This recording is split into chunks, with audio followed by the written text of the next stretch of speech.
I talked about feeling needed. And people are like, we humans need to feel needed. And if we don't feel needed, depression, sadness, you know that low feeling of like, what's the point? Like, what's the point? I had a terrible discussion with my father that turned into me screaming, oh no, you got triggered with family. So, okay, kale snail, this is what we're going to talk about today, because love is so very close to feeling like there's feeling loved in your family everywhere, but feeling needed, and it's, oh, that's, yeah, thrown away. I get that feeling, kale snail, I get it. You feel like there's no point, what's going on. So this is what my suggestion is. If you're feeling really kind of crappy, down, just like a low vibe, or, you know, like you could be, you know, doing well in your life even. So it's either you're,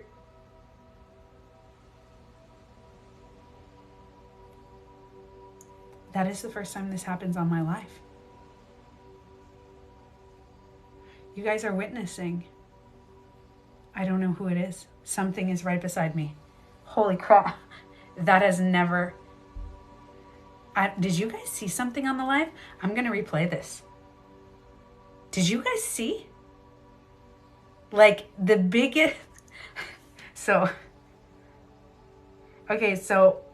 I remember how I talked to you guys. Sorry to listen. I just finished telling you guys on my video... It's me.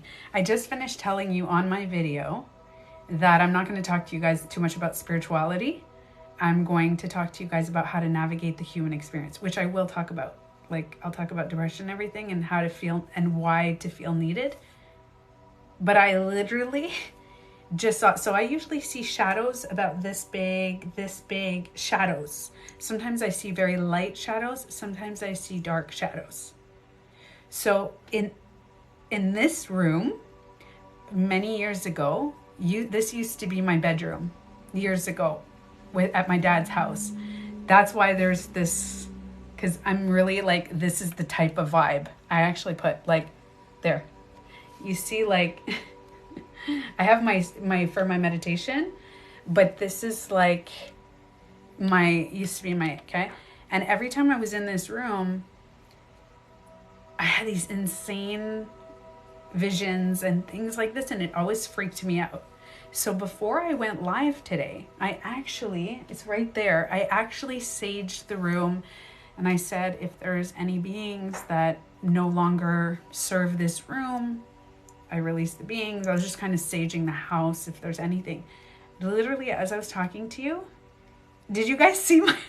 I wonder what you guys saw. I am totally going to replay this live, because I have never seen like, it was like somebody, a whole dark, as if, and I thought it was my eyes. I was like, what is this in my eyes? And I've seen, a lot of you guys see that shadow.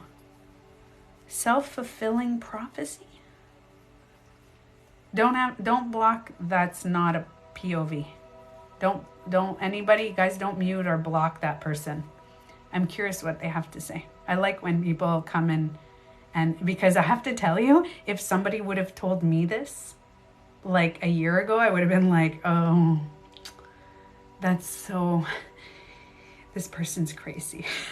So I don't even, anybody who says I'm crazy, think it. To totally feel it. Because I used to think that people were nuts. Like last year I was like, but are you seeing spirits? Like, are you though? Really? Are you? Maybe it's your eyes. Maybe it's like floaters. You don't know. And now that I started seeing like very, very, very clear, like I literally saw the shape, and I was going like this, and I just saw it right there, and it was very close to me. And I am still seeing like a shadow. I'm like, is it my shadow? Is it this? Is this the shadow? No. Anyway, Yeah, only block if they say mean words, but don't block anybody that's okay. So do me a favor, everybody, guys, my moderators, don't block anybody who's trying to like, like comment like fucked up things, unless they're really mean to me and stuff like that. But I really want to hear how people think I'm nuts, because I used to think that too. So I don't hate on the haters at all. So yeah. Okay, what was I saying before that? So I just saw it. And I felt it. And by the way, when I see dark shadows, I don't feel negative. I know some people like, oh, it's like an evil, like a spirit or something like that. I don't feel that at all. Every time I see a shadow, there's always some good vibes. Always, always. And my cat, by the way, just letting you know, so I used to think that I was a little bit, when I started seeing these shadowy figures, and I felt, as soon as I see them, I feel, and I always feel like I'm going crazy for a split second. I used to think it was me. Okay. Yes, I'm going to speak about the depression and sadness 100%, but I'm just going to address what happened, because it just happened. I used to think it was me until my cat, I would go like, oh shit, like right beside, I'd have like these things and I would see it. And my cat, who is always beside me, you guys know Miko, he's going to probably come and visit us too. He likes to jump up there. So I brought him here with me. So he runs by and he's always chasing what I see. So I'll see a shadowy figure and he's like, meow, and he runs after it, and he's like, or we're both on the bed and I'm lying, let's say I'm watching Netflix, or I'm doing something on my phone, or I'm reading a book, or whatever I'm doing. I look, it's not my higher self. That is one thing that I know. It's not my higher, like it's 100% being, since I started meditating, I used to see this when I was a kid. My mom said I used to see shadowy figures. And I used to think they were like evil or bad stuff. And then I think I was 8 or 9 years old and they stopped, never saw them again. And then all of a sudden, when I started meditating every day, I started seeing a little bit, and I thought they were bugs, like a bug, the shadow of a bug. I thought it was a bug and the shadow of the bug. So I was like, oh my God, why are there so many bugs in my house? Like I used to think that. Yeah, so I didn't know, and I was like, okay, whatever. I never had any spirit stuff. Like maybe when I was a kid, I thought I saw shadowy figures, but my mom said maybe you had like floaters in your eyes or something like that.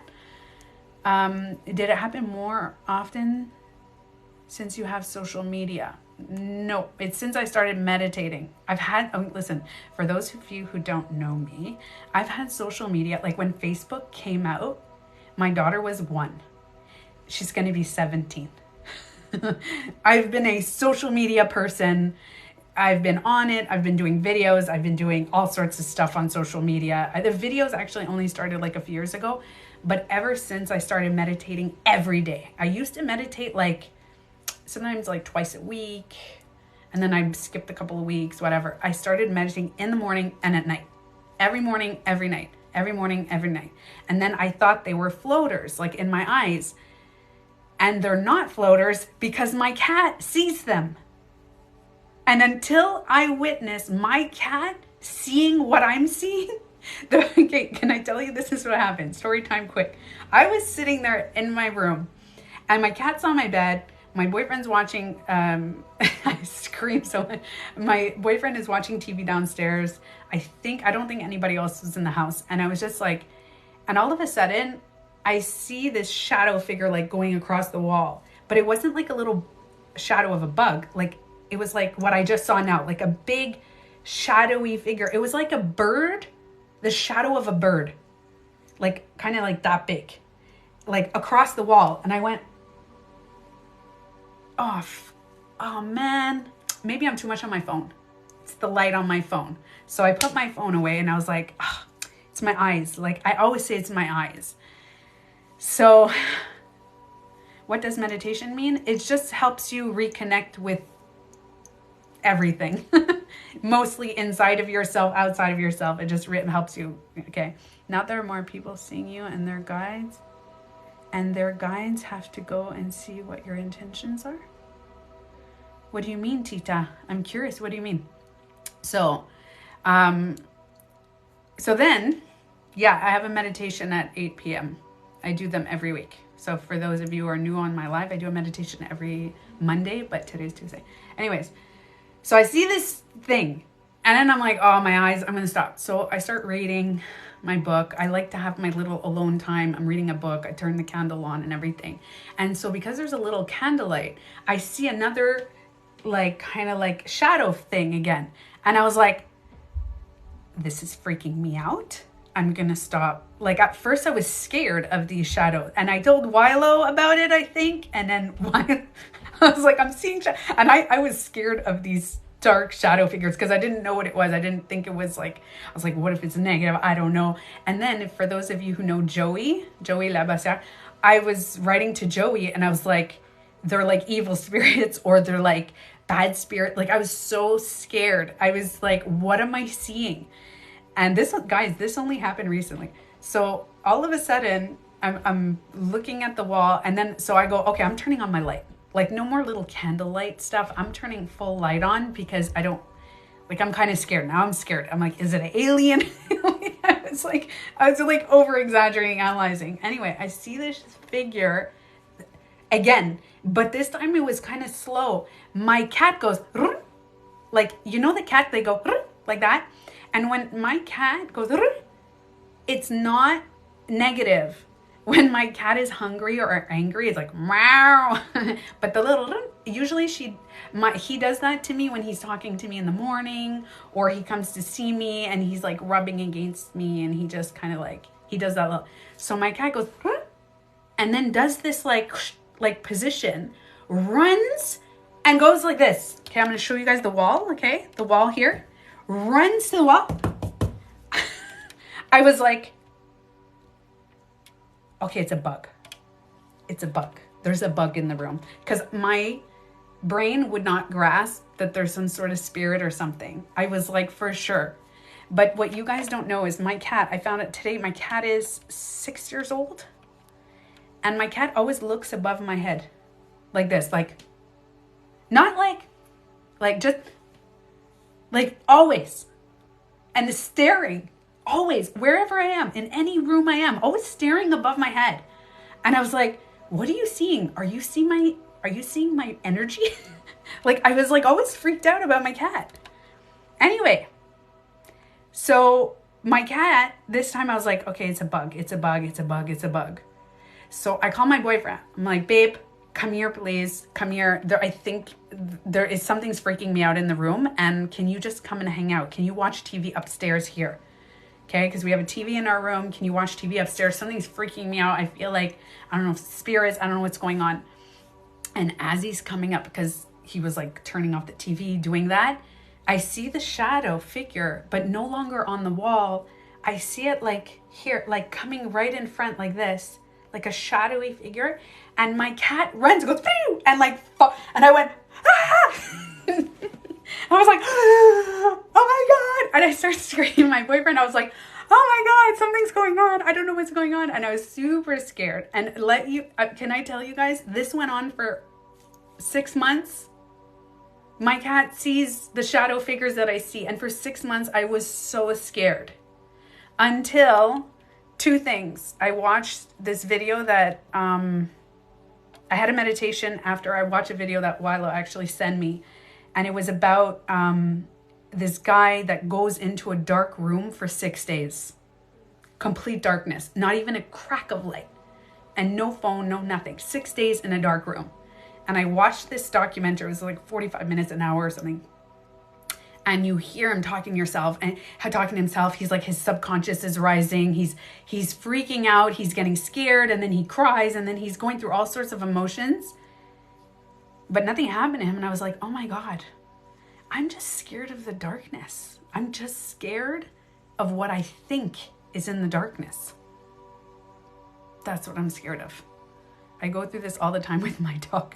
See, my dogs don't see anything. My dog is curled up beside me here now. They don't see anything. My cat, on the other hand, whew. Anyway, so yes, and they chase movements. Exactly, Mark, right? Yes, I'm not scared of the unknown. I'm scared of what I think is in the unknown. And I was like, I'm going to meditate. So I took my blindfolds. I turned off all the lights in my room. Okay. I came to my dad's house. Okay. Because at my dad's house, I'm alone. Like my boyfriend and I sometimes, long story, anyway, sometimes I stay at my dad's house, sometimes not because we're arguing or anything. It's just an arrangement we have with our kids. Okay.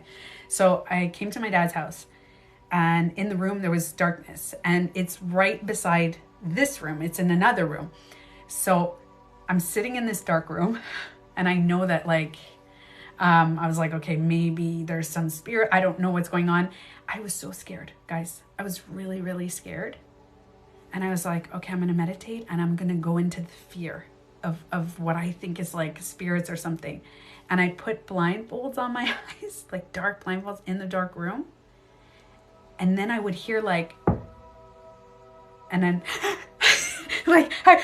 and then I lift my blindfold, and I'm like, oh my God, it's so dark. And I was so scared. And I remember just being super scared. And I was like, oh my God. And I kept getting scared. Okay. Hi, Cece. I just saw you join. Yeah. So I kept getting scared. And then nothing was happening. I didn't get eaten by an alien. Nobody came into my room. There was no spirit that took my soul. Nothing happened. And I realized after that, oh, hi. Perfect, CC. Have fun. Yeah. So after that, that was it. I wasn't scared of it anymore. And now I see them all the time, and I don't get scared. There's no fear whatsoever. And I feel like maybe I don't know why I see them. I still am not there yet. You know how some people are like, oh, I feel like blah, blah, blah, blah. And they can feel why the spirits are there, and why I say spirits, but technically, I actually call them other dimensional beings. I think it's a being in another dimension, but that some of us can see, some people. And I think, not some of us. Let me say that again.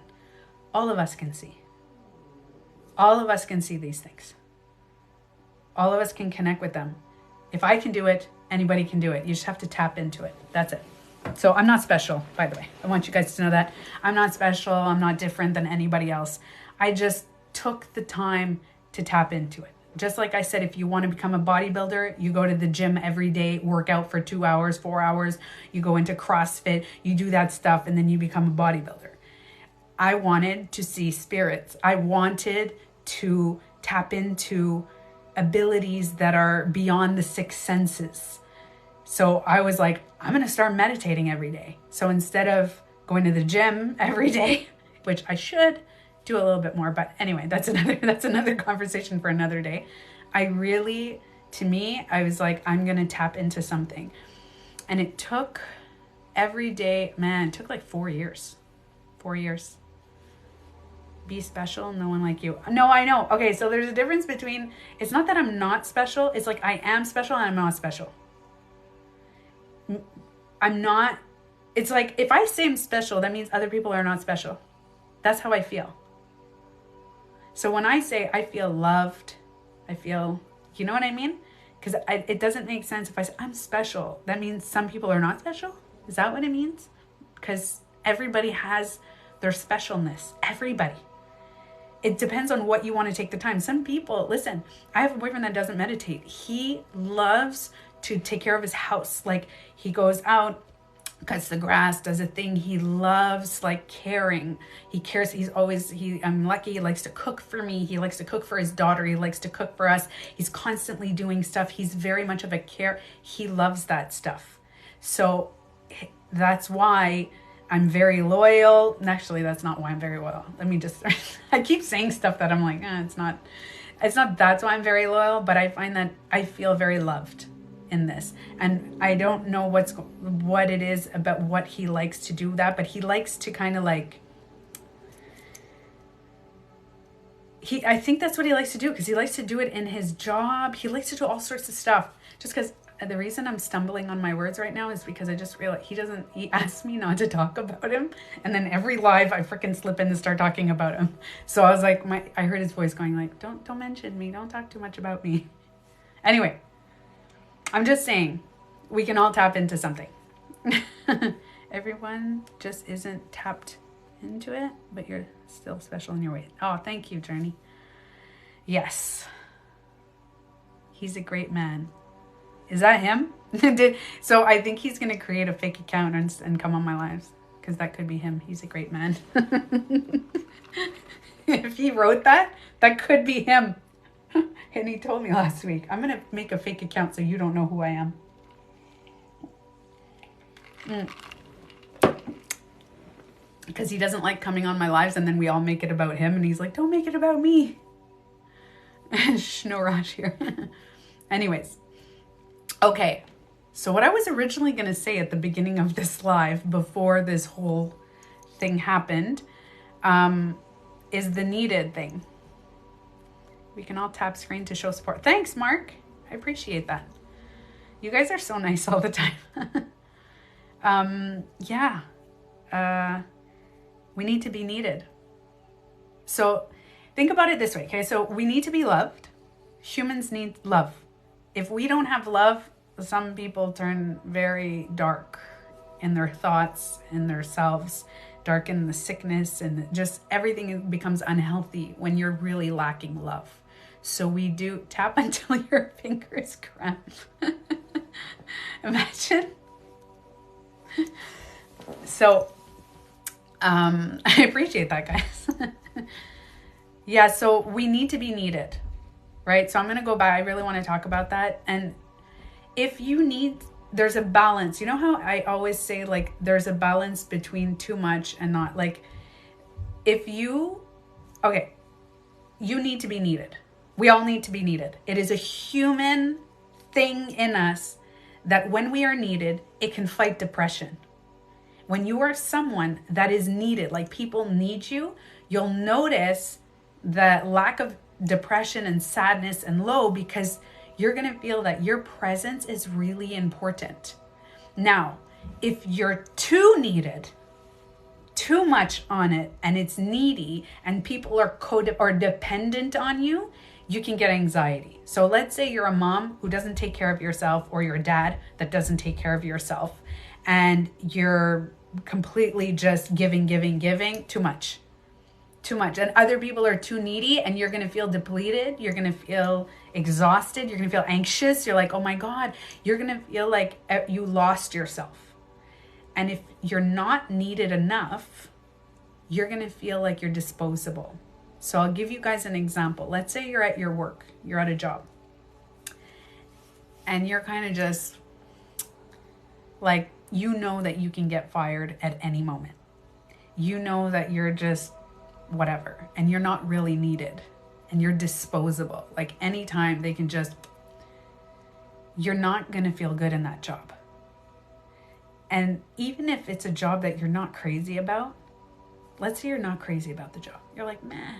But everybody around you at the job is like, oh, thank God you're here.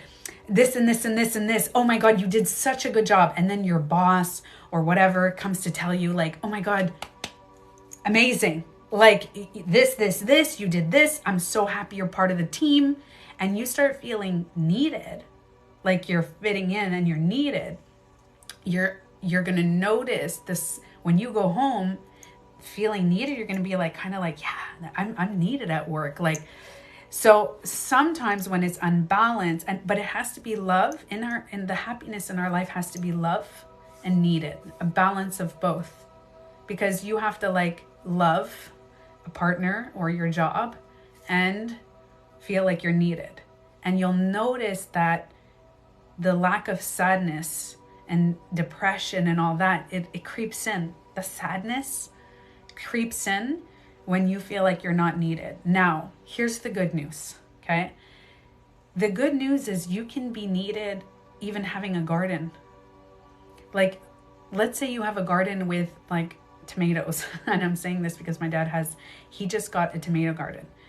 And he walks out and he, takes care of his little tomatoes. And he has, what else does he have? He has a pepper, like these peppers and these all sorts of stuff that he has. And he goes out, and the same thing my boyfriend's mom, she has, and you should see the joy every morning. They know that if they don't water their plans because they're just going to flop. They're not going to do well. So you feel like you're needed. The more I'm needed at work, the more work of others I get. Well, that's what I was saying, Gia. There is an unbalance. This is the problem that people find themselves in. Being needed is very good and very healthy. But if you are too needed, for example, if you are a mother and you have the kids and you're just doing all the work. You're doing all the work and they need you too much to the point that you don't take time for you and you don't set the boundaries. So boundaries are really important with being needed, because being needed can help solve sadness and depression, but too needed can cause anxiety. So setting boundaries with the neediness is really important, right? I don't know who Johnny Appleseed is.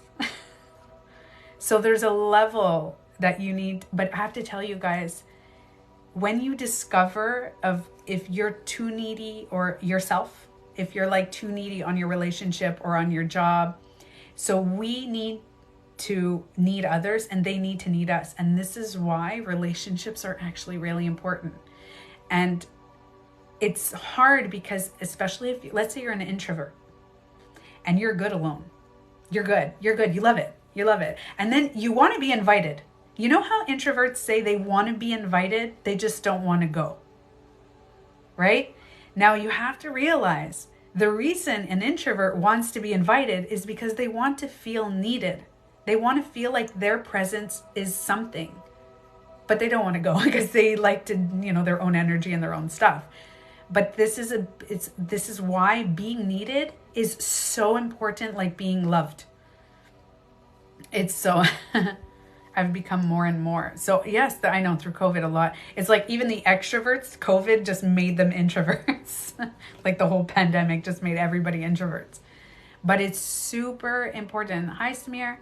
So it's just really important to understand that if you don't feel needed, let's say you're feeling sad and you're feeling like everything is low, it's not because your life is not good or everything is to shit and everything. You're going through a temporary moment where you're not feeling needed.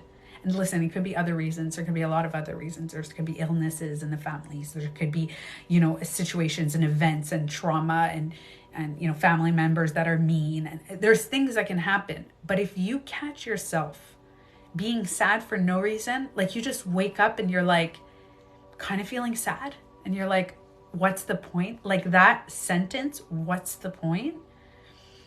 Single mom, newly divorced, have 2 children with a lot of medical and special needs. So that's a whole other story. That gets hard, right? Yes, you saw that right now. So I posted something about it. It was, I forgot her name, but it was a girl who said, use the word right now. If you remember her name, what's her name? She's a famous girl. I forgot. Anyway, she wrote, she did a video and she says, always use the word right now. Like my teenager hates me right now. My family hates me right now. I don't feel loved right now. So what's happening? Yeah, so I've been going through what's the point. So I'm going to give you guys on how to get rid of that what's the point. I'm going to give you guys really amazing tips on this that is going to change in one day. You're going to notice. So yeah, so if you use the word right now and then what you do, so just say, okay, fuck, everything is going to shit right now. And it's amazing. Yeah, I'm crying right now. So you know that emotions are temporary. And this is one thing that people go through in depression. They don't know that emotions are temporary. You feel like it's going to be always like this forever. You're just going to go into the depression or into the sadness and you're like, shit. And you feel like you're never going to get out of it. Christina Kuzmik, that's her name. So if you guys want to check out her video, she wrote, I don't know if she's on TikTok, but she posted it on Instagram. And she just said, just use the word right now and you know that it's temporary because tomorrow can be another day. Tomorrow, let's say somebody wrote that they had a fight with their father, right? I'm not going to say who it is, but somebody mentioned that they had a big fight with their family member, their father. So if you have a fight and you said, My family hates me right now. So it's like what you're feeling. You are giving the chance to the universe something to happen that maybe next week your dad has this realization. And I know some of you guys are like, no way, that's never going to happen. You know what? If you would have asked me 4 years ago or about 3 years ago, I was convinced that my dad would never change. Never. He's forever going to be mean to me with his words and just whatever. And my dad is making an effort to respect my boundaries, to talk to me with kind words. Thank you, Wilo. So I just want to thank you, Suk. Yeah, so I had a fight with my dad today. I had to sit with the feeling, self-talk myself through it. It's tough, man. So the key to what's the point? Because we all get there sometimes. We sit there and you're like, all right, what's the point? What's the point? Like we all die. And then all of a sudden you go down a rabbit hole. But you know what's funny? Like on great days, you don't feel like that, right? You wake up, the sun is out, and all of a sudden you got a boost of energy that day. So the sun, the energy, and then you start cleaning up your house. You're like, oh, and then you get all these great ideas. Oh my God, the future. Oh my God, the future. Oh, I'm going to do this, this, this. Yeah. And then you get the shivers on your, oh, yeah. And then you call your friend. You're like, oh my God, I'm going to do this. And we're going to do that. And all of a sudden you got these, couple of days or maybe even a week or whatever. You get these cycles, right? Do you understand that the world, we have weather changes. We have cycles. We get winter, fall, spring happens, all of a sudden summertime. Women get cycles of all kinds of, men, the same thing. Everybody, all genders get cycles of hormone changes. We all have that, right? But we don't know what's going on inside the hormones. We're not like sitting there going, oh, my hormone changed today. I'm feeling really peppy. Like, I don't know, I never said peppy. I don't know why I said peppy. But I'm feeling really like energetic and this and that. And then everything's going well. And then one day you wake up and you're like, what the fuck am I feeling? For no reason at all. You wake up, you're just like, okay, what's the point? Do I even like my job? Do I even, like, what is this? Is my relationship, like, and it usually happens after like a day or two, either a disagreement with someone or a breakup or something like that. Lid097, I have really great videos on YouTube of how to, and I even have on my website, if you have a really hard time in a breakup, of going through. I don't know if Cece's still on here. There's a few people that I've written. She was very public on the live a few times. This is something, the technique that I have used. I'm sorry if I'm calling everybody out. Sorry, I'm really apologize today. My brain. I'm sorry. I don't want to stop calling people out. Hi, Samantha. Sorry, guys. Hold on. Let me ground myself a bit here. I feel like I'm a little bit like in the la la la la today. I'm a little bit off. I need to be a little more grounded. You know what it is? So, you know how I talk about high vibration? I'm on a very high vibration today. I had a lot of energy. All these things were happening. My manifestations freaking showed up today. A lot of good stuff was happening. But the thing is, what I realized when you're on too much of a high vibration, like I have to go back to the heart. I know it sounds funny because people want to be on high vibration all the time. For me, I like to go back to the heart because the heart brings me balance to the human self. And then I'm more aware of other people, not just myself and my manifestations and reaching high frequencies all the time. I'm not into that. I know a lot of people are into just always high vibration. I like high vibration. It's fun, but I definitely need to go back down and ground myself because I get, sometimes in high vibration, I forget what I'm saying. I'm just speaking with like source energy. I'm speaking through source. I'm speaking through consciousness, but it's not, the connection with others can be a little bit lost. I can be like saying something that might hurt somebody I don't know because I'm just speaking. Like it's tough when you're in high. So that's why I'm going to go ground myself a little bit, guys. Give me a second.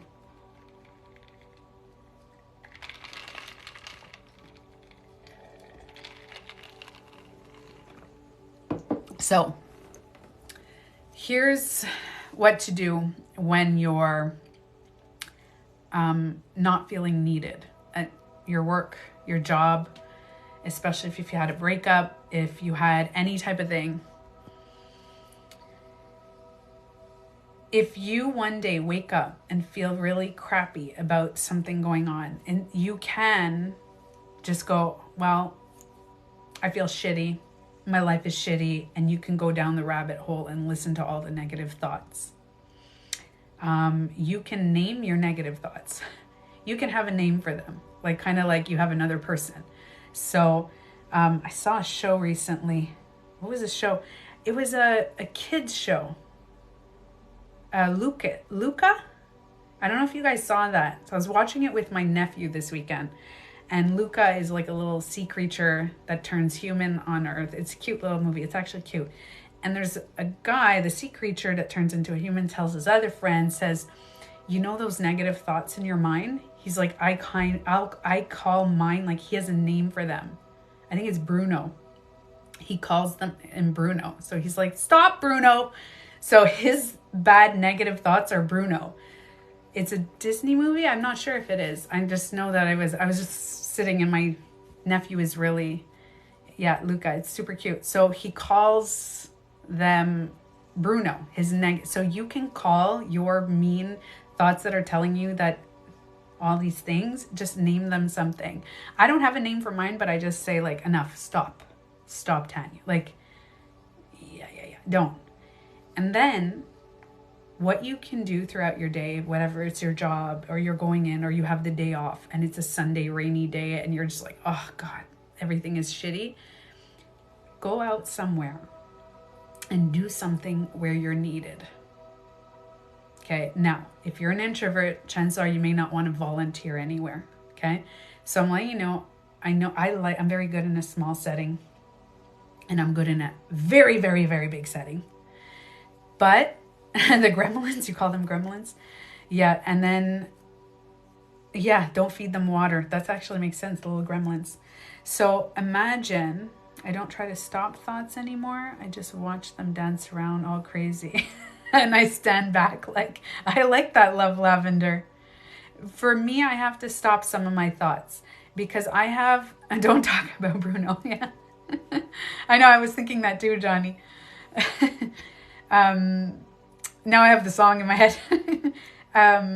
So sometimes it's okay to like be the observer and watch the negative thoughts.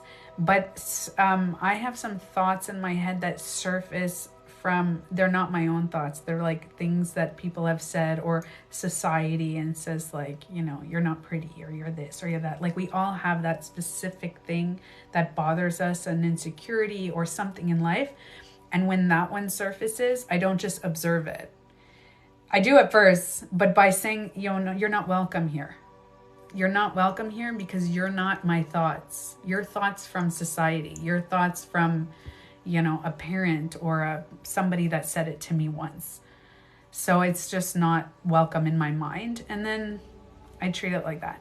Now, the second thing, what I was going to say is to go find somewhere where you're needed, meaning if you guys know that when you're sad and you hang out with your pet, how do you feel? Like if you have a dog or a cat or anything else, when you're cuddling your cat and your dog, you're needed at that moment. And that's why sometimes people who have kids, when they're sad, they go to their kids, which is, remember, find that balance. Don't just go, and like rely on your kids or your partner. But sometimes when you're single or sometimes when you're even in a relationship and you don't feel needed by your partner, it sucks. To not know that you're disposable, to know that you're needed is so important for the human. So if you don't feel needed, even in your job, if you are a person that is working for yourself even, and you don't feel needed, you don't feel like the public needs you, you feel like there's no point to your existence. That's what you're saying by saying, what's the point? Is a part of you, even 1%, is saying, what's the point of my existence? Which is pretty deep. And I went public with that because I've had that thought very deep. And I notice what I do is I find things that make me feel needed. And that sadness goes away. Because I know that, and I have to tell you, feeling needed is, I know this sound, for me, what I do is I go out and I take a walk. So I live up like mountains and forests, and I go take a walk and I look at the trees, and I sometimes sit by the trees, and I'm like, I'm needed. I'm needed by the trees. I know it sounds weird to some people, but I'm like, the trees need me. The trees around me need me. Sorry, guys. My eyes.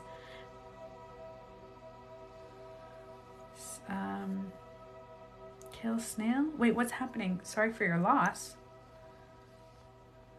My dog passed in front of me. Oh my God, kill snail. No wonder why you're not feeling so good. I'm so sorry. Yeah, oof. We were just talking about that with my dogs are getting old. Forest bathing. I'm feeling low. I'll find a way. No, that's actually just a fluff flying around. I want to say, thank you, I am Odin. That's so kind of you. How can one handle a jealous coworker? When anything has to do with a coworker, if anybody is struggling with coworkers, set boundaries, find peace. Write this down. Write this down. Set Boundaries, Find Peace by Nedra Glover. It's a book, very easy read, very clear on the boundaries that you need to set with coworkers. Because there's coworkers that are jealous. There's coworkers that try to steal like your work, the thunder, you're like, there's so much. There's coworkers that don't do the job and put the job on you. There's so much shit. There's coworkers that are creepy, that try to do, talk to you any kind of way. There's so many things. And this book is so good on how to set boundaries with any. So if you guys are struggling in your job, it is powerful, this book. Set Boundaries, Find Peace by Nedra.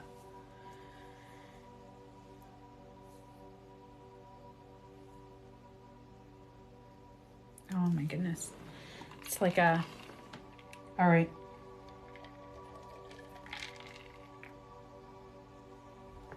I imagine my nephew's sad and I took small steps from there. It's hard to understand. Starry Queen, I don't understand your message, but it's tough sometimes because I know that TikTok only lets you write like 2 sentences. Thank you, Wilo. Yeah, Set Boundaries, Find Peace by Nedra. So, yeah, I have to tell you, I know some people are not really interested in this whole, like, what's it called? Like, feeling needed. But, man, you guys, I'm telling you, it is life-changing when you realize that you're needed. It is wonderful. When people need you, it's wonderful. Do you record your lives? I missed a part. I'm not sure what you missed. Did you miss the spirits? I do record the lives. The only problem is the reason I haven't uploaded a live on YouTube is because it's glitching. So, is it glitching today, by the way? Is it glitching for you guys? Because I couldn't, every time I tried to upload the live, I'm like, like in the live, I'm like, oh, I'm not going to put that on YouTube. And like I'm frozen like this for a while. I'm like, no glitch. That's amazing. So just letting you know, the router is right there. That's why I set up in this room, because the router is right above me.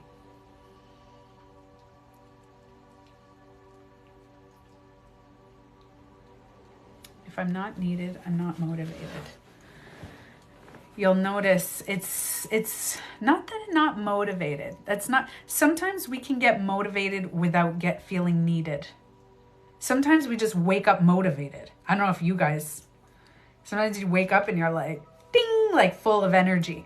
I'm talking about the days where you're like, life. You know, just you find, and you know how like gratitude works. Gratitude journals work, but I noticed that sometimes they don't. Just let it, okay. I've done for years gratitude journals, or verbally, I say what I'm grateful for. Can I tell you, when I'm in a bad mood, if I wake up and just I'm like, oh God, just, you know, physically or work-wise or anything, if I'm just not there and you ask me to state things that I'm grateful for, I'm going to state them, and they'll change my mood. Like they will. I'll be like, okay. But what I'm doing is I'm not validating my feelings at all. I'm not validating the moodiness. I just trying to change my vibe. So I'm like, okay, so it's okay. It's not so, you know what it does? It makes like the deep sadness a little bit lighter. So the gratitude journals are good, but sometimes you're just not in the mood. Sometimes you're not. Sometimes you're like, oh, I was grateful yesterday. Enough. I just want to feel sad for a moment. That's okay. That's okay. Feel sad. But then you go out somewhere, do something in your house, something where you're needed. And if you have a partner, by the way, and your partner is not making you feel needed, you can actually have a conversation with them. There's science behind gratitude. You can interrupt the panic attack with a gratitude list. Yeah. So that's what I mean. It kind of alleviates like if you're feeling either panicky or very low, it kind of alleviates. But what I'm saying is that I know some people that have panic attacks. They have triggers. I know somebody that has a panic attack like during a certain time of the month, like every day for like 4 or 5 days. And after the 3rd day, gratitude doesn't help. Like, what are you grateful for? Like, you're just, fuck you. Like, it's like, you're just too much. So that's a whole other story there of getting in. Now, I want you guys to know there are millions of ways. Some people do tapping. Some people do, there's so many ways when you're sad or your depression, so many ways. So I don't want you guys to just take what I'm saying and go, that's the way. Tanya said that, not to do that. No. Gratitude one day. The other day, feel needed. The other day, do tapping. The other day, take a walk in the garden. The other day, cry and be sad or be angry. The other day, okay, go for a run. Get your adrenaline going. Start pumping, getting the serotonin and all that stuff. Like, just boost that up. Like, there's so many ways. What I do, there's one that's body movements. Like, you can literally do body movements to change your thoughts. But today, and I've said 100 in things, the gratitude list can intro. Yeah, so I feel like I'm in a total state of anxiety. So, you know what my daughter told me to say, actually? She wanted me to talk to you guys about this. So she let me, she's open. She says, you need to make a video about this. So my daughter suffers with anxiety. When I say suffers, it's suffering, not all the time, but it's been a lot better in the last year. But she has OCD, and she gets really bad, and she has certain triggers at certain moments, and hers are exams. One of her triggers are exams, like getting like the pressure. So right now is exam period, and she's in a grade that is very important. So she just went through it. She went through the exams, she went through it, and she didn't have much anxiety. She would have it like right before and then calm because she's been able to like manage. And I'll give you guys some tricks on what she does. Okay. Yeah. Panic attacks can be really bad. So she used to get really, really bad panic attacks. And then she managed to do quite a few things to manage those panic attacks. My son's going through exactly that, OCD and exam anxiety. Oh my God, Samantha, it's tough, man. So I'll give you guys some tricks about anxiety of what she uses, what works for her extremely well. And there's so many different things. There's medication, meditation, like there's a whole bunch of different things. But you know what she said today? So today was her last exam. And, oh, hold on a second. So today was her last exam. And she gets home and she sits down and she's like, I feel guilty. And I was like, what? And she's like, I feel guilty for this. And da-da-da-da. And she's like, I'm not feeling too good today. Like, and it's the final day. Like, she finished her exams. And she was super hyper for like the first couple of hours. And then she sat there and I go, what's going on? And she goes, oh my God. And I go, what? So my daughter is very self-aware, okay? Like super self-aware. She goes, I'm not thinking about my exams anymore. I have nothing to think about. So I'm thinking about me. And it's making me not feel good. And I was like, ooh. And she goes, you got to make a video on that. That's the first thing she said. I said, okay, tell me, talk about it. And she's like, oh my God, I think that's what people do. She's like, they go to work, they go home, they're busy. They get all busy, they stay busy, they're talking to people, they go out with their friends, they go out with their, do everything. And when they finally sit at home, she's like, I could see why people like to drink their wine or smoke weed or something, because they don't want to think or go. And she goes, right away, right now, the first thing I want to do is go on social media or watch a movie, because I don't want to think about, or play a video game that she has. She's like, I don't want to think about the feelings I'm feeling right now, because I'm feeling a lot of crappy feelings. She's like, okay. So I said, okay, let's talk about the feelings. So she wrote them down. So she goes, yeah, no time. That's it. So she said, you have no time to think. And then when you finally sit down, the anxiety just kicked in. Yeah, she's super aware. I have to tell you, my daughter was aware at 2. My daughter is like hyper awareness. Is mind-blowing to me, her self-awareness, since she was little. She's like, oh my God, I hate that girl. Look what she's wearing. Oh my God, I'm projecting.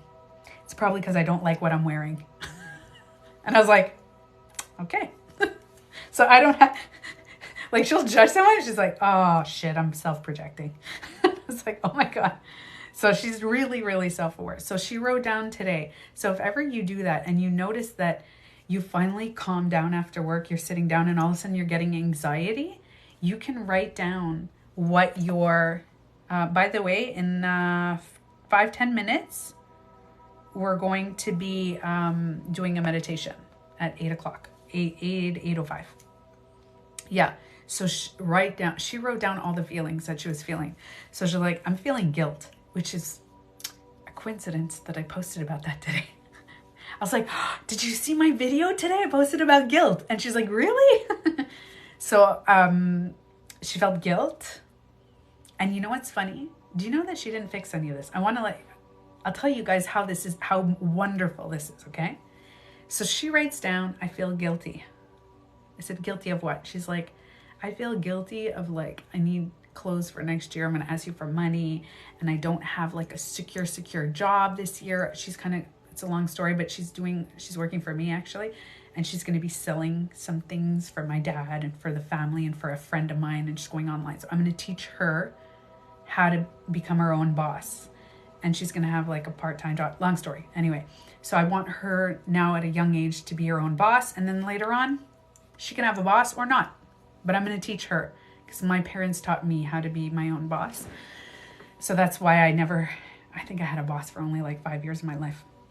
Anyway, so she was, okay, I'm feeling guilty for this. I said, okay, what else? She's like, I feel lazy. I feel lazy because I'm not doing anything. Like, what am I doing? I feel like I'm nervous. I'm this. And so she wrote down everything that she was feeling. And then she looked at the list and she was like, all right, now what? I'm like, nothing. Hi, Mary. She's like, I go, how do you feel? She goes, better. I said, do you know that you didn't fix any of this? You did not fix. We didn't take away your guilt. We didn't take away your nervousness. We didn't take away any feeling. All you did was your subconscious crappy feelings. We brought them to the surface. We wrote them down. I said, you're going to take that paper and you throw it in the garbage. She's like, okay. She threw it out and then she went to take a shower right before I went live.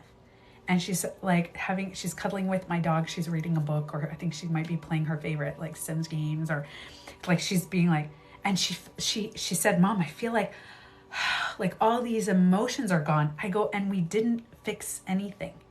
So I want you guys to know that if you're feeling some kind of way, hi Sonia. So if you're feeling any kind of way that of anxieties that come in, instead of grabbing the glass of wine or that extra chocolate bar, bag of chips, or that you just want to scroll, you don't want to feel your feelings, you don't want to go into it, you don't want to, just sit there, write them down, and then throw them out. And what you're doing, and I tell you guys, I've done this on many times, I've made a few videos about this, is you do this before supper, not right before bed. Don't do it right before bed. Because when you sit there right before bed and you write down all your problems, you're taking your problems in your subconscious mind and you're going to go to sleep and have these nightmares, okay? Or you're not going to sleep well. So try to do it while you're having supper or... But you did fix something. You gave her voice, her feelings. Yes, Samantha. That all we did is bring awareness. All we did. So, okay, actually, I'm going to address what Samantha. So I gave a voice to my daughter's feelings, right? What happens when we have parents that don't give us a voice? Or we have friends that don't allow us to feel? We have to become our own voice. Because I was a child that, I've told you guys this many times before. I just had a conversation this weekend with my mom and my dad. And I told them both, you guys never took my side. Never. Ever, ever, ever. And I think I told you this because I went live after. And my dad's like, you're right, I never did. Like super. He's like, you're right, I always took your sister's side. Never took your side. And he's sitting there like thinking about it. And I was like, but you taught me how to take my own side. So just because you guys never took my side, now I know how to validate myself because you guys didn't do it for me. And that's why I'm able to forgive my parents, because listen, you know, this is weird and this doesn't work for everybody. So this is just what happened to me. Please don't take this as like advice or anything. But this is a possibility because it worked for me. I forgave my parents and then my parents changed. I forgave my parents when my dog, what year was it? I think my dog could have been 11 years ago. Hold on. Yes. My dog was 1, I think. I remember he was still kind of a puppy, like a little dog. So it was like 11 years ago. And I said, I'm forgiving my parents. My dad was still an alcoholic, still doing drugs, and my mom didn't go through anything.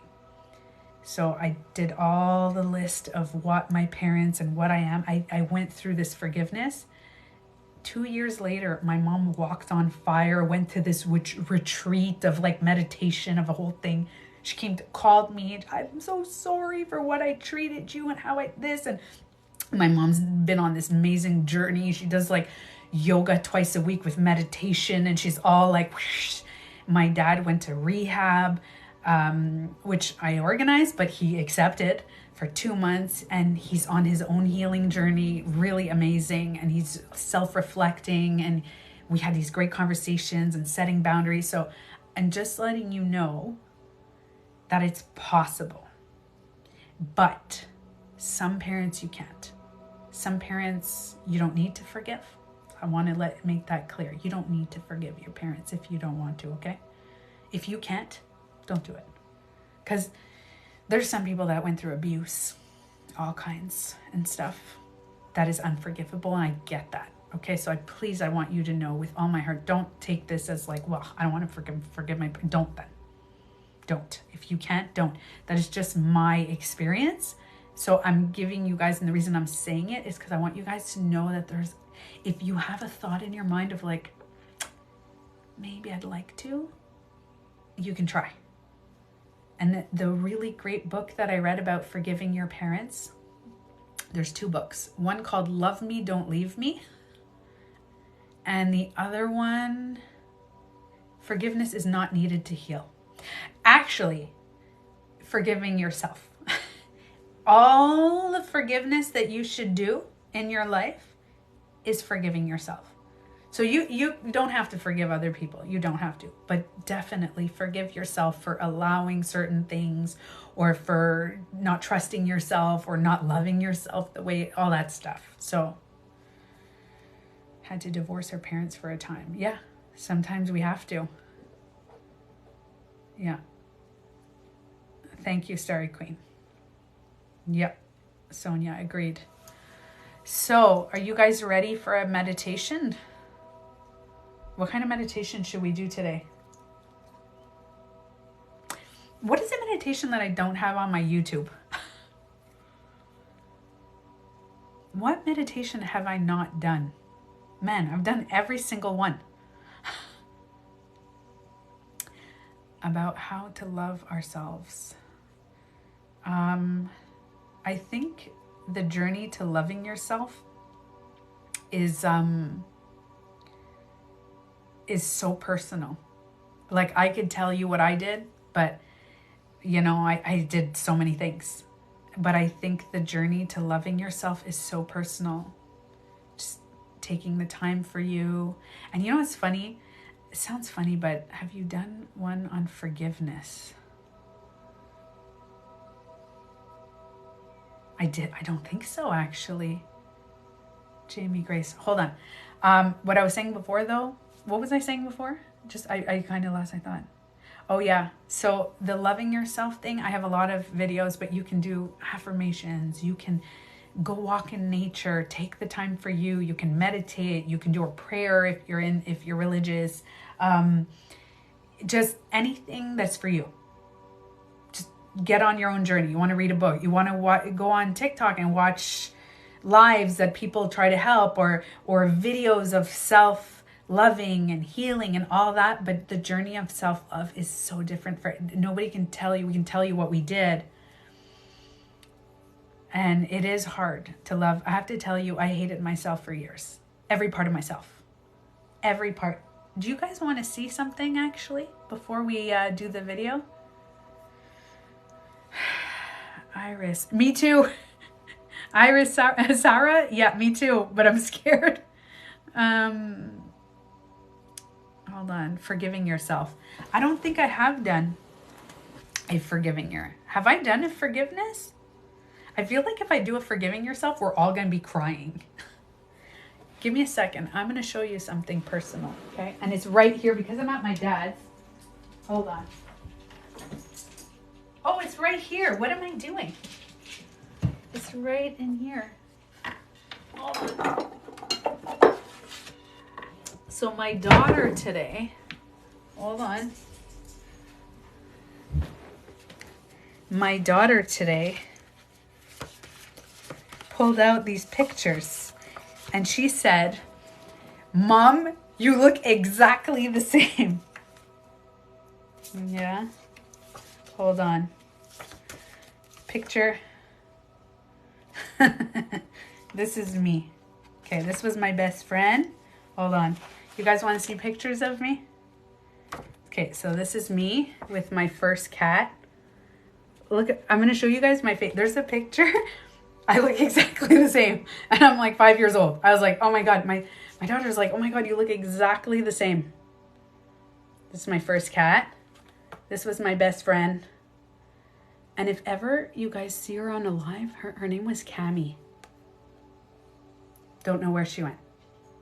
She was my bestest friend.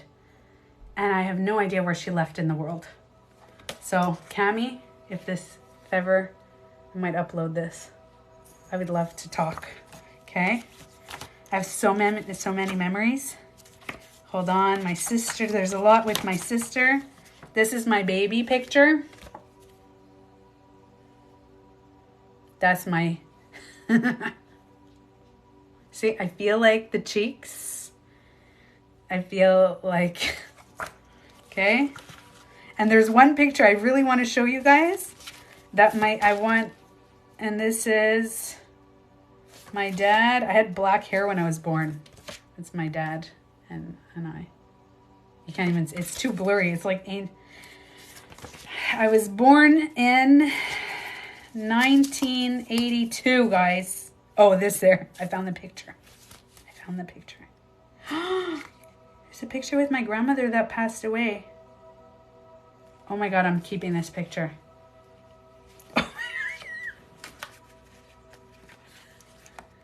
I dressed up as Dolly Parton.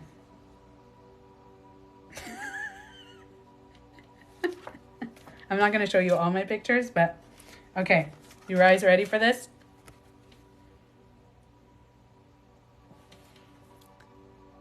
Hold on. I don't know. I can't post. I am in grade 6. My daughter went, "How do you look exactly the same?" And I was like, "Yeah, I look exactly. That's me." I was not a diva, actually. I was very badly bullied. Very, very badly bullied. And I'm in grade 6 and I had a larger chest. I was actually pretty badly bullied, guys. Like really, really, really bad. So although I seemed like a diva, and you know what's funny? My daughter looks at pictures of me. Oh my God, there's my grandfather. I just found my grandfather that passed away and my grandmother. Okay, I'm totally going to keep these aside. Anyway, so I have a lot of pictures. I'm not going to show you. I would have loved to be your best friend back then. I don't think you would have been. I was very much of a loner. Very much. I don't think I had anybody who was like, I was such a, you know, we're all different, right? We all grow, but it's not about you, Wilo. It's about me. I was like, oh yeah. So my daughter says, she goes, "Mom, you looked like in high school." I can't find my high school picture, but she goes, "You look like those mean girls." She's like, "When I look at your high school pictures, you look like a popular mean girl." And I'm like, I had no friends. I ate in the library. You know, the cubicles? I would grab a cookie and either a cookie or carrots with dip, but the dip was mayonnaise and ketchup, like mixed together. That was what I did all the time. Like, and then when I made friends, eventually I made like 1 or 2. And I have to tell you, it was a very toxic, bad friendship. And there was like, "I don't want to be your friend today." And I was like, "Why?" "Because I don't feel like it." So then I would just roam the hallways by myself. Just letting you know, I hated high school. I did a lot. Listen, I went to therapy for high school. Just saying that. For many years. I had nightmares at the locker of, it was bad. So I got through those triggers already. I hid in the bathroom during my lunch period. Oh, I couldn't while up, man. We would have been hiding together. I couldn't hide in the bathroom actually, because the popular girls were always in the bathroom, like doing it, and those were the ones that were bullying me.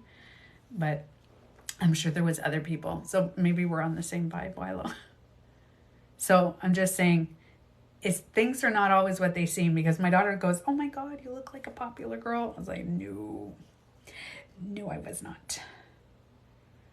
Okay. Let's find some, so are we doing a meditation for healing? For forgiveness? Maybe you didn't like the selection to pick from for friends? No, Starry Queen. That was not the situation. So for those of you who don't know, maybe we could do a forgiveness one. For those of you who don't know, you know what? I'm going to tap into that. Actually, I must tap into that because I was just talking about it with my mom. She brought up this weekend how I was bullied. And for those of you who don't know, there was a group of people, about 10, 12, sometimes there were 20 depending on the group. And I would walk in the hallway and they'd call me a bitch. They tried to burn my hair. They cut up my shoes. I think I've talked about this in a few lives. Sorry, Queen. Like, there's so many badly bullied. And then when I made friends with some people, I think they had pity on me, because I went in a group of friends at one point. Like, there was like a big group. Like, at one point I got accepted by the big group. Would you want to be friends with bullies? Some of your peers sounded toxic if they bullied you. What do you mean? Would you want to be friends with bullies? Yeah, so it was bad, but I think it made me who I am today. Now I understand why I went through this. I had to go through the dark thing to find where I'm at in my life, so I get it. But let me tell you guys, being 12, 13, 14, 15, and going through, I had a group of friends and they called me like the fat one, pleasantly plump and this and that, until they started being kind of cool with me because my mom was working 2 jobs and she was going to school to pay for us, to pay for our place where we're living. We had almost no food, by the way. So every time my friends went out to eat, I never ate with them because I'd be like, oh, I'll eat at home. And I'm like, bread and butter. So my mom would come home like late at night because she had 2 jobs. So I was like, hey guys, come to my house. So, and my house used to be in front of another high school with like cute guys. So that's how they became my friend, because I had the house with the cute guys. Now, I just want to let you know, there was 2 girls in high school that we didn't have a very good friendship, and it was a lot of like, and they're like my best friends now. Like 2 girls specifically that are like my sister friends, like super close. Now, one of them, I never had a big problem with her, but the other one, we went through a lot of whatever, and then amazing, like lifelong friendship. I love her. Amazing. Okay. So I just want to let you guys know things happen. Things happen. So I don't feel like, that's why we could talk about forgiveness. This is a perfect life for forgiveness. All right, let's go. Because we're delaying here. We're delaying. Guided meditations. Where's my meditation list? I can't find them. Hold on, guys.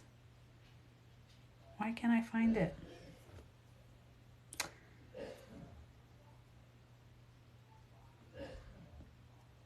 Are they gone? Oh, wow. I found them. Okay.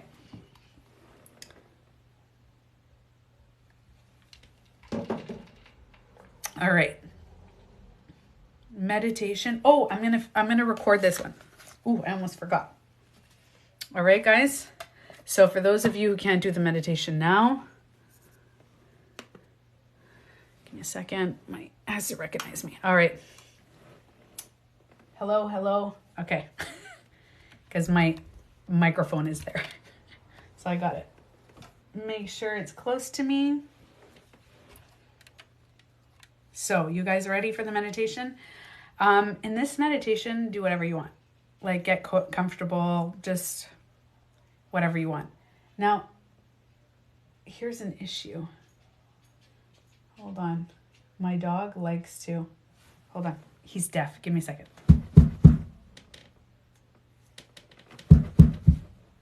He feels the vibration of the, hey, sorry. Hey, oh, he can't hear me. Because otherwise, you guys, he's going to start barking. He's going to run around. Give me a second, guys. Yeah, so if you guys can't do, so I'll tell you what to do in this meditation. It's very easy. We're not doing anything too complicated, but we're going to go through forgiveness. You guys are going to have to give me a second, though. Hey. Hey. Come here. Come here. Go lie down. Go. No. It's okay. It's okay. It's okay. Go to bed. Go to bed. There. Yeah, it's okay. See? It's okay. You guys want to see my little guy? My little guy. Oh my God. Hold on.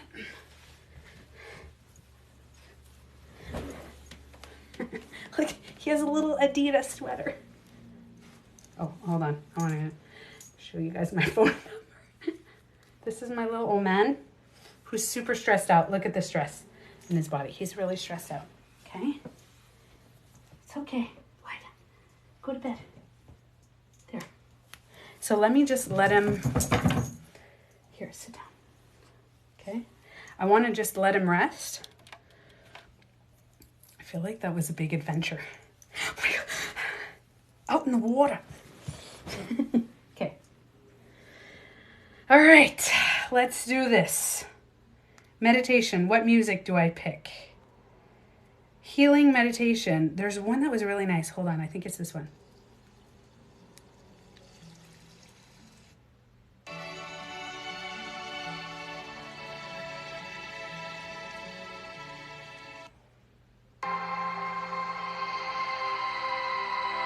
Yeah.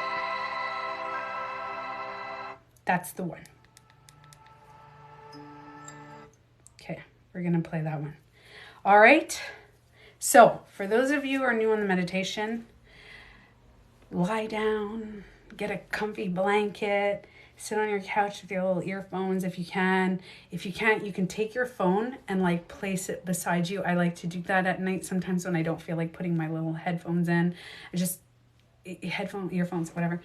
Just put your phone beside. You can be sitting down. Now, if you're somebody that falls asleep on meditation and you're going to pass out, I would suggest sitting up but cropping your back. Let your head straight, but if you want to lean your head a little bit, you can do that, kind of just like on the wall comfortably. If you want to lie down, like really this meditation is just, it's going to be hard a little bit. There's going to be some emotions. You might feel like crying. Don't hold back if you do, because forgiveness oftentimes comes with a release. So if you notice yourself irritated or like there's noises around or something bothers you, go into it. We're going to go into that, okay? So I don't really know what to expect in a meditation. I'm just letting you know every meditation is different. For those of you who don't know, I call it channeled meditations because I raise my frequency to a certain extent and then I connect and I start seeing images, and all I say to you is the images that I see, I go about it. So I actually have never done a forgiveness meditation live. I've done a lot of love and everything, so I'm just going to kind of go with it and what I see. So everything I see, that's it. All right, so if you guys can't do it now, and you guys can just listen if you don't feel like doing a meditation, but it's going to be uploaded on my YouTube channel, which is very easy to find me, TanyaBeautyCoach, all over the place. I'm going to be recording this. Hello. Perfect. All right.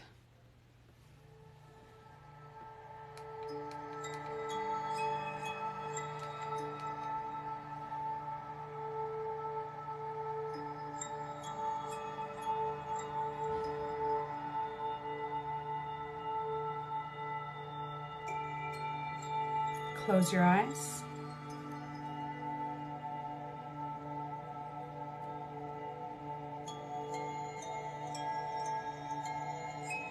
Slow your breath.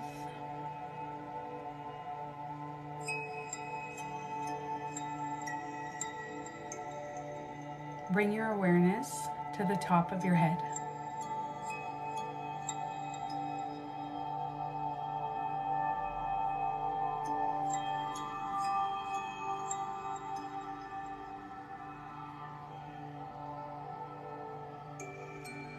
Relax your forehead, your eyebrows, your eyes, all the muscles on your forehead.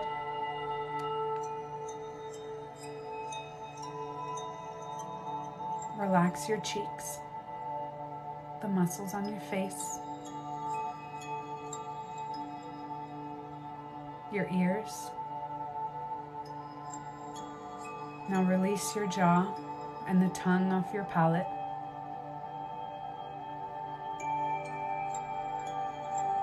Now bring your awareness to your mouth and your throat if you need to swallow, yawn, stretch your jaw, stretch your tongue. Focus on your face and your jaw. Slow your breath.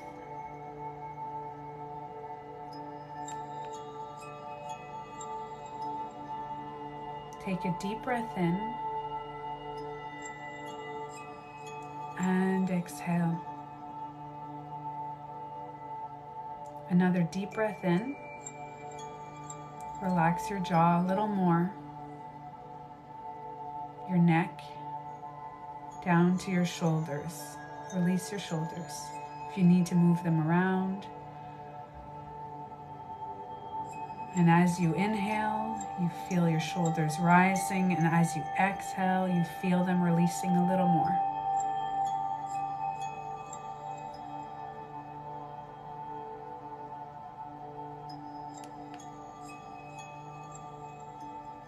Now I want you to bring your awareness to your chest and your heart.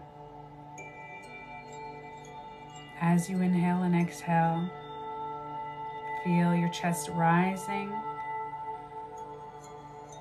and going down.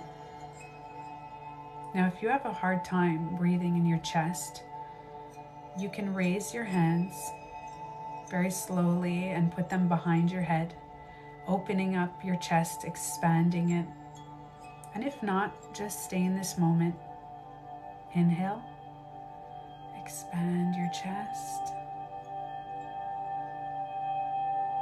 and exhale.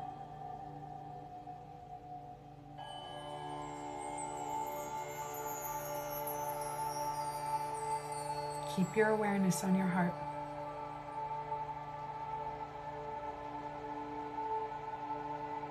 Be aware of your breath.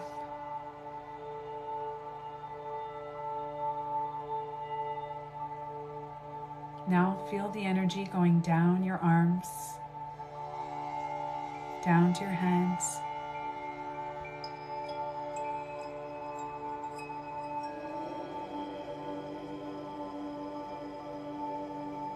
Feel it going down lower and lower, down your spine, down to your stomach and your lower back.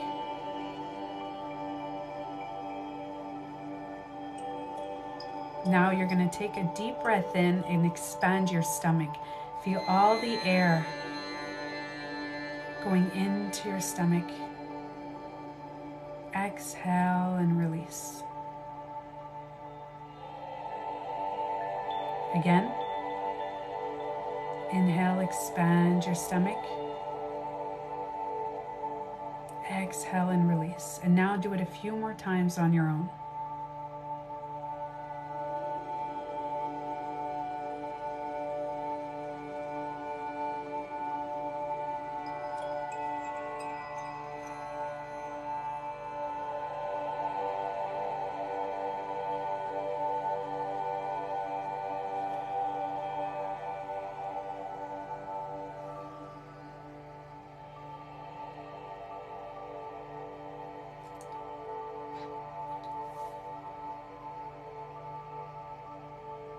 Now bring the energy down your spine all the way to the base of your spine and your hips.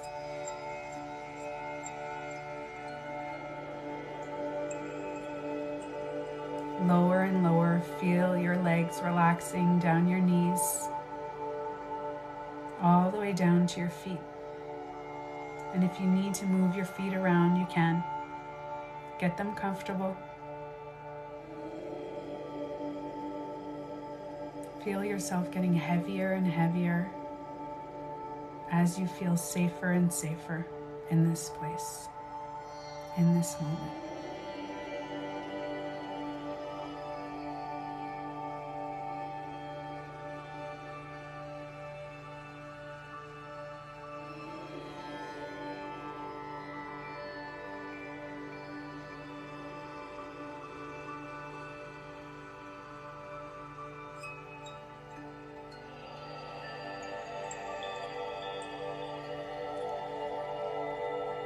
Become aware of your breath as your breath goes in every part of your body.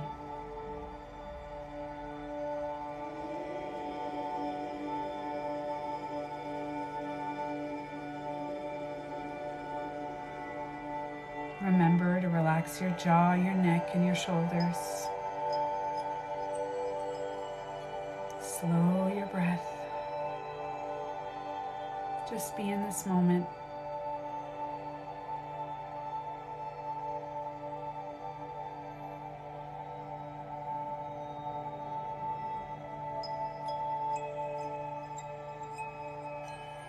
And now I want you to bring your awareness to the space behind your eyes. With your eyes closed, I want you to feel like you're almost looking at the space behind your eyes.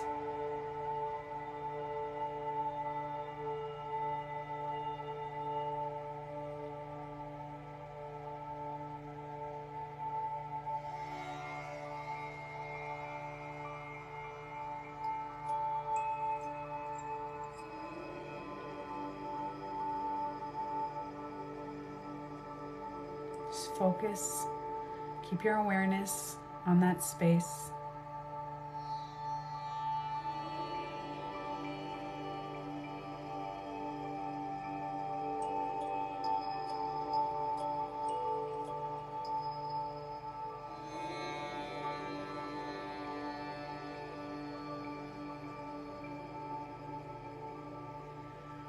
Now bring that down a little bit lower. And we're going to bring the awareness to our heart.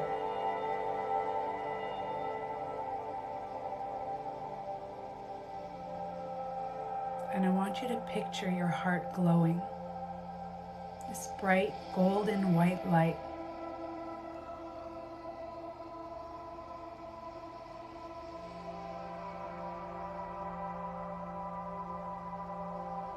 This light is shining from your heart and you could feel it radiating.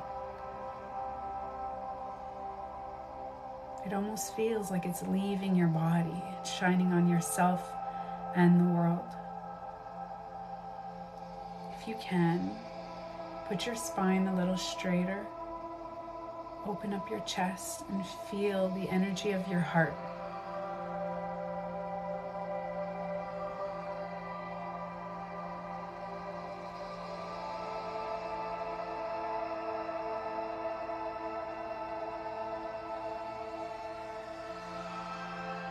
Feel it radiating.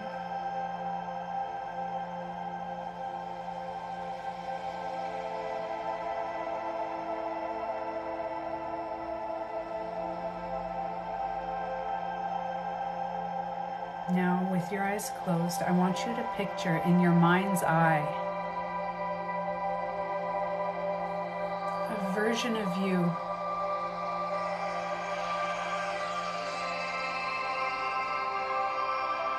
younger, standing right in front of you.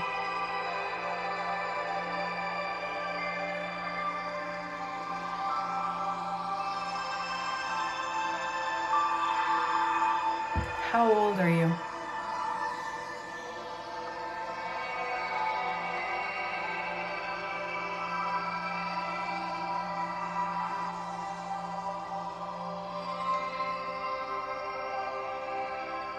Just watch yourself. What are you doing?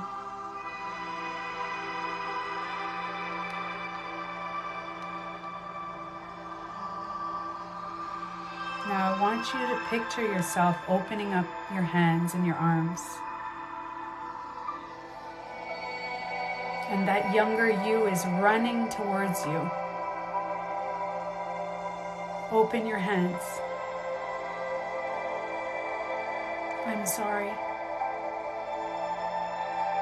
Please forgive me.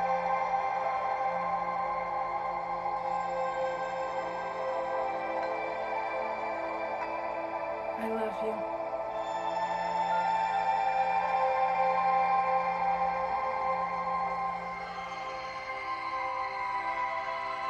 Be with yourself in this moment. And you can feel the child self forgiving you.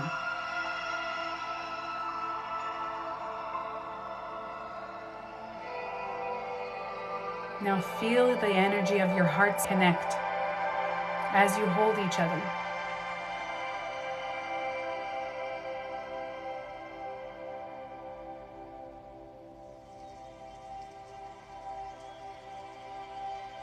Now I want you to picture yourself, the younger you, slowly walking away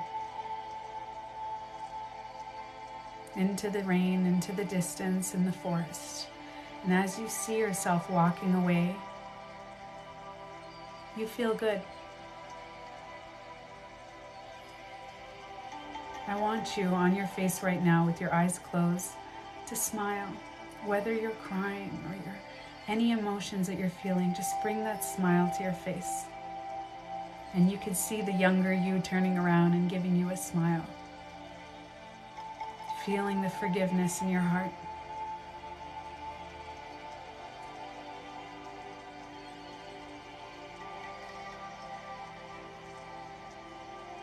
And as you both stand there in the rain, smiling at each other from a distance, you feel a breeze and you feel that fresh rain on your skin. And you know that even in the rain, you can feel good. Even when you're sad or angry, it's okay.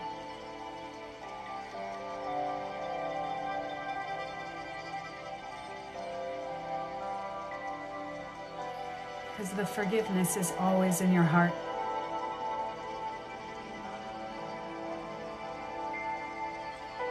Relax your jaw. Relax your neck and your shoulders. Now I want you to picture yourself on a beach, slowly walking towards the water, just at the beginning where the waves come in. Feeling your feet on the waves. Looking in the distance, and you could see a sunrise.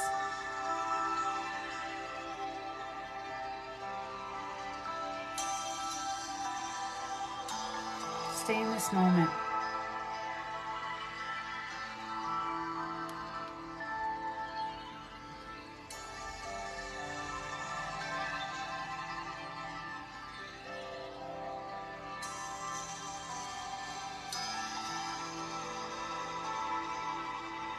Feel your feet grounded in the water.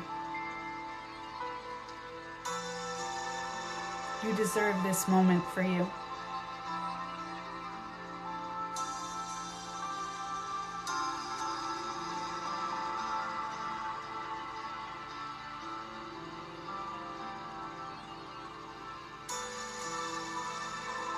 Now, if there's anyone else in your heart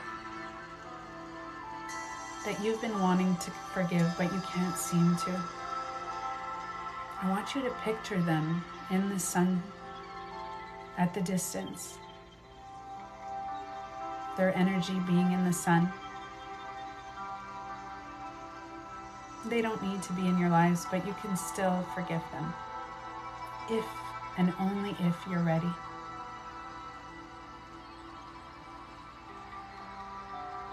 So if you are ready in this moment, whether it's someone else or it's even you again in the sun, I want you to feel your heart radiating this beautiful yellow light from your heart, radiating with the sun rays, connecting with the sun, knowing that you're one.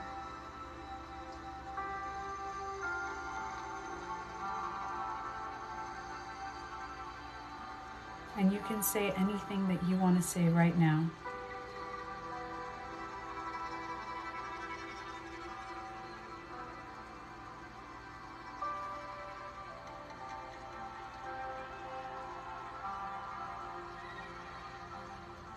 Now, I want you to picture yourself looking down at the water and your feet in the water, and imagine yourself slowly sitting down in the sand.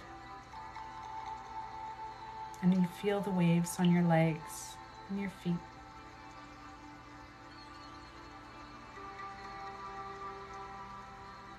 You're going to be in this moment with you.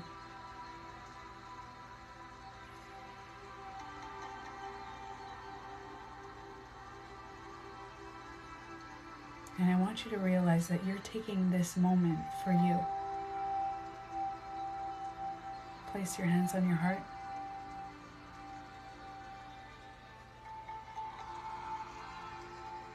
And repeat after me. I love you. I'm sorry. Please forgive me. Thank you.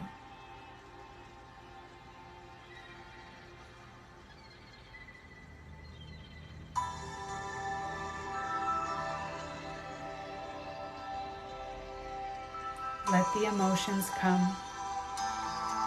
Be in this moment with you.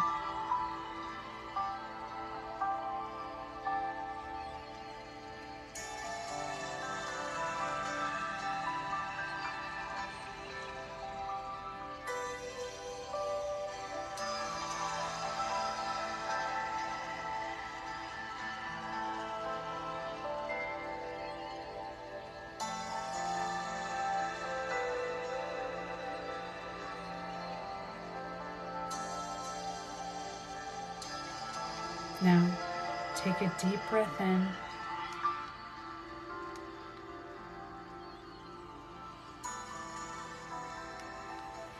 Relax. Come back to the now.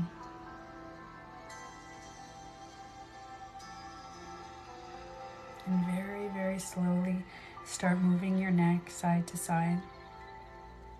Move your hands and your feet.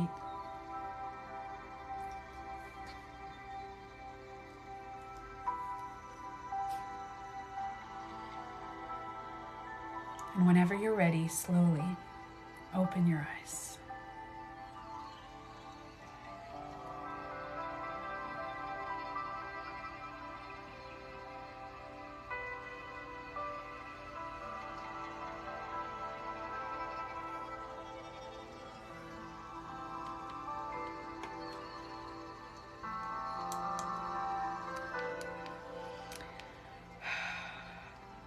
The music, it was very sad. Did you guys think it was beautiful? Okay, good. I appreciate the way you share your beautiful soul. Oh, I appreciate that, Samantha. You're the reason I'm happy right now. Thanks, but I hope you become the reason. I wasn't expecting the release. Oh, that's amazing, Mama.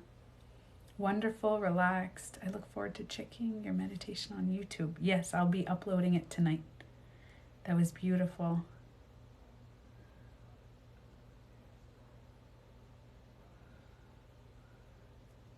Sorry, guys. I don't know what's going on today. Ho'oponopono. I did it at the end. You saw that, huh? I did the, I'm just going to put on a nice little background grounding music. Give me a second. So whoever, yes, so I'm going to be uploading first time crying during a meditation. That's amazing. You got a release. There was some sort of subconscious release. And I got it recorded.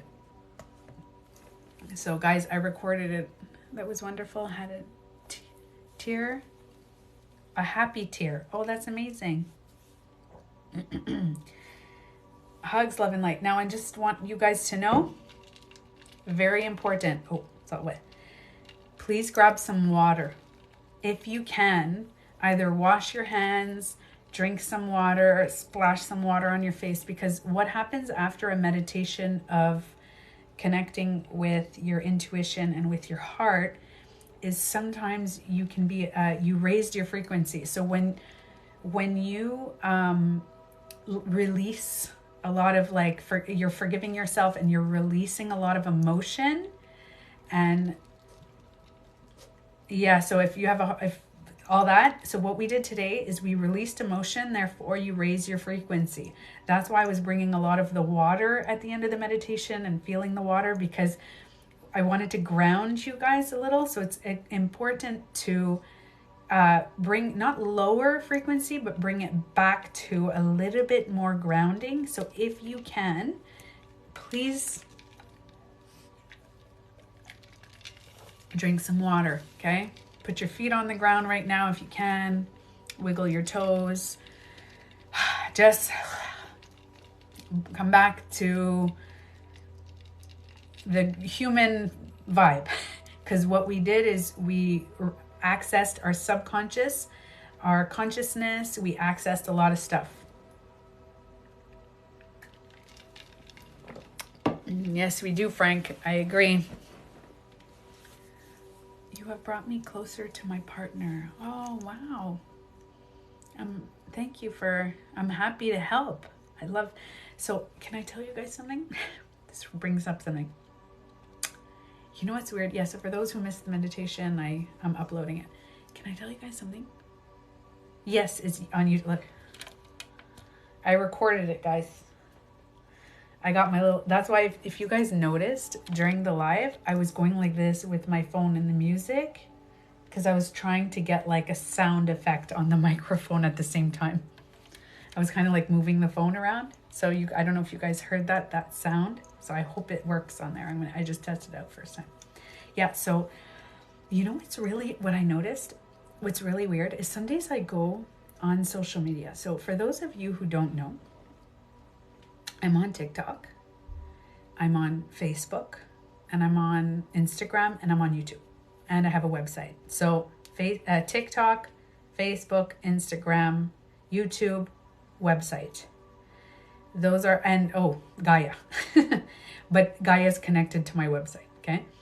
So I have these platforms, and all my platforms, thank you, Wilo, are TanyaBeautyCoach. So I have 40,000 or 42,000 on Facebook, 17K on Instagram, and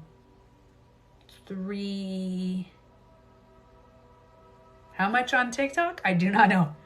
390? Something like that. Anyway, some days I check because I try to answer people, and some days I look at my messages and it's like, you fucking idiot, you bitch, you da-da-da, like you effing idiot, like they can't swear because they get blocked. 395. Oh, okay. Oh, it's close to 400. Thanks, Young Money. Yeah. 2.1K on YouTube. Yeah. So I don't have that many on YouTube, but listen, it's fine. It's the whole point of why I'm saying this is I don't get a lot because I have 17K on, which I had 17K years ago. Long story, but there's a few famous people that like shared videos of mine and shared stuff of mine. Quite a few. I don't know if you guys know Guy Tang. Anyway, he's like famous hairdresser, and I was on the live with him, and then I went Olaplex, the company, and then not Kim, it was Khloe Kardashian commented on something of mine a long time ago for hair, and then I got I was at 1,000 followers, and I go long time ago. So I don't have that many. I got like 30 views on Instagram, so I don't have many comments, so that's not an issue. But on Facebook and TikTok, I just noticed this a few days ago. I went on and it was like, you're so stupid. What is wrong with you? Like, are you brain dead? And then people are fighting with me. And I'm like, whoa, like on Facebook and TikTok, it's like the same time. It's like so bad. And I was like, oh my God, am I because I believe that our frequency does affect, I believe that. Listen, some people don't, but I believe that. And it's really bad. Like people are like, what the hell is wrong with you? And then there's people that are like, let's say the teal swan, they're like, oh, you're so stupid. Don't you know that teal's like this? And then da-da-da. And then somebody posted about my nephew. You can't even see my nephew in the spiritual video. And somebody posts like, oh my God, poor child, you're using him for clout. Like, I have to tell you, I went through a few days ago. I was like, block, delete comment. Cause I was like, I don't want that kind of energy on my videos. But I was like, holy shit. Even on Facebook, I was like, block. And then the next day, do you delete the really harsh comment? Yes, I do. I delete them. So you usually can't see the ones that are really mean. Sometimes I miss them and you guys can catch some, but some are like, listen. And when I block someone, you guys can't see their comment because some people are really mean. Like, they're like really. Some people are like, I have some followers that are like pretty cool. And even them, they're like, what the fuck? And I'm like, I thought you were spiritual. That's why the high frequency thing is full of shit. Raise your frequency, be high vibration. Do you know how many people that are high frequency, high vibration that came on my videos this week and blasted me? I'm like, this is why I tell people high frequency is good, low frequency is good, but love frequency is the best for the human experience. High frequency is to reach your subconscious and like higher, all that stuff. Low frequency is good to release the sadness and that, and to really like go into the sadness, go into the human experience. Low frequency is connecting to the earth. But the love frequency that I tell everybody is no matter if you're high or if you're low, you are loving. I love myself when I'm high and I love myself when I'm low.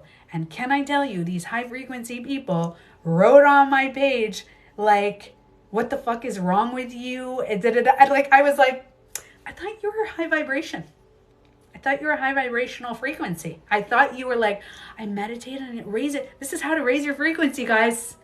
And they're fucking blasting me, or they're like passive aggressive. They're like, I disagree with you, and I think you should reevaluate this and maybe delete some of your videos and blah, blah, blah, and you don't know what you're talking about. And I was like, yeah, that's high frequency. That's very high frequency. I could feel the high frequency. Like, really? And then the next day, I've seen mostly positive on the video. Yeah. So, Starry Queen, the next day, I was like, wow, this is a really negative day, right? Not so high vibration, I know. So, yeah. So, the next day, I go on social media because I post every day. Every day. By the way, I don't know what day I'm on.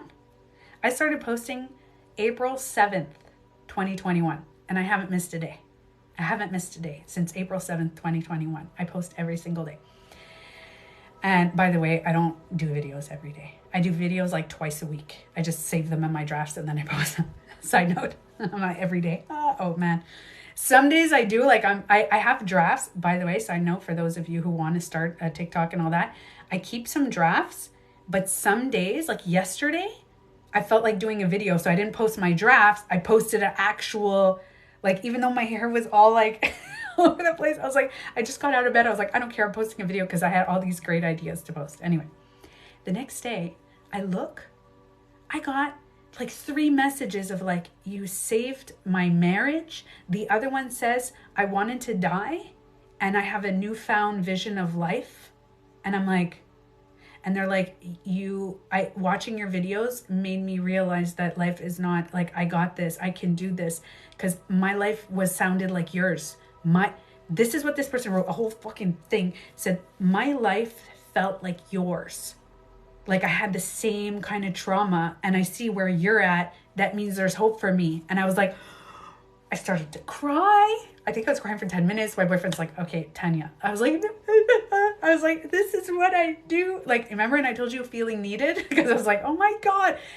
So it's like one day was like, you're a bitch. Get off TikTok. All you want is clout. Facebook, you suck. You're such a fucking idiot. What are you, brain dead? Like really mean comments. And then the next day is like, oh my God, so nice. And I was like, what is happening? I noticed that a lot of physic people. A lot of physic people aren't the nicest, but we are human. What do you mean? Crazy cat, I think I didn't read that right. That's how I felt. And I'm not going to cry. Not today. Thanks. I am affecting change. I'm an activator. You're putting out amazing things. Do not heed the haters. I know. So, psychic. I can't smell. Crazy cat. Instead of saying I can't spell, it wrote I can't smell. I can't smell. I just can't today. That's funny. Yeah. Yeah. So listen, being human. Okay. So some people are psychic. Some people are connect with beings. Like it doesn't matter who you are, but saying being, so you wrote, a lot of psychic people aren't the nicest, but we're all human. See, that's the problem I have. That's a problem for me. Look what you just wrote. A lot of psychics aren't the nicest, but so as a person, I have boundaries. I used to be really like, if you triggered me, I would. So for those who know, I am a reflector and I just, right? And I used to not use my gift for good. I would, if you triggered me and you hurt me, like I had a lot of friends and stuff, a little bit going older in life, but I saw your shadow. So as a reflector, I could see people's shadow. And I'm sure there's a lot of people who have that.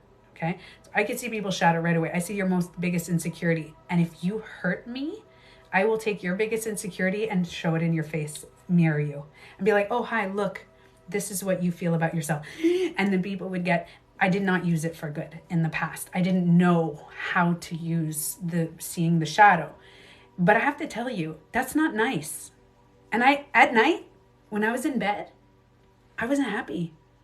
I wasn't like, I'm such a good person. I was like, no, I hated myself. The reason I hated myself is because I triggered people and I brought out some crazy shit and I wasn't kind. Psychic, shadow person, whatever you are, if you're not kind to other people, you can't just be like, oh, they're human.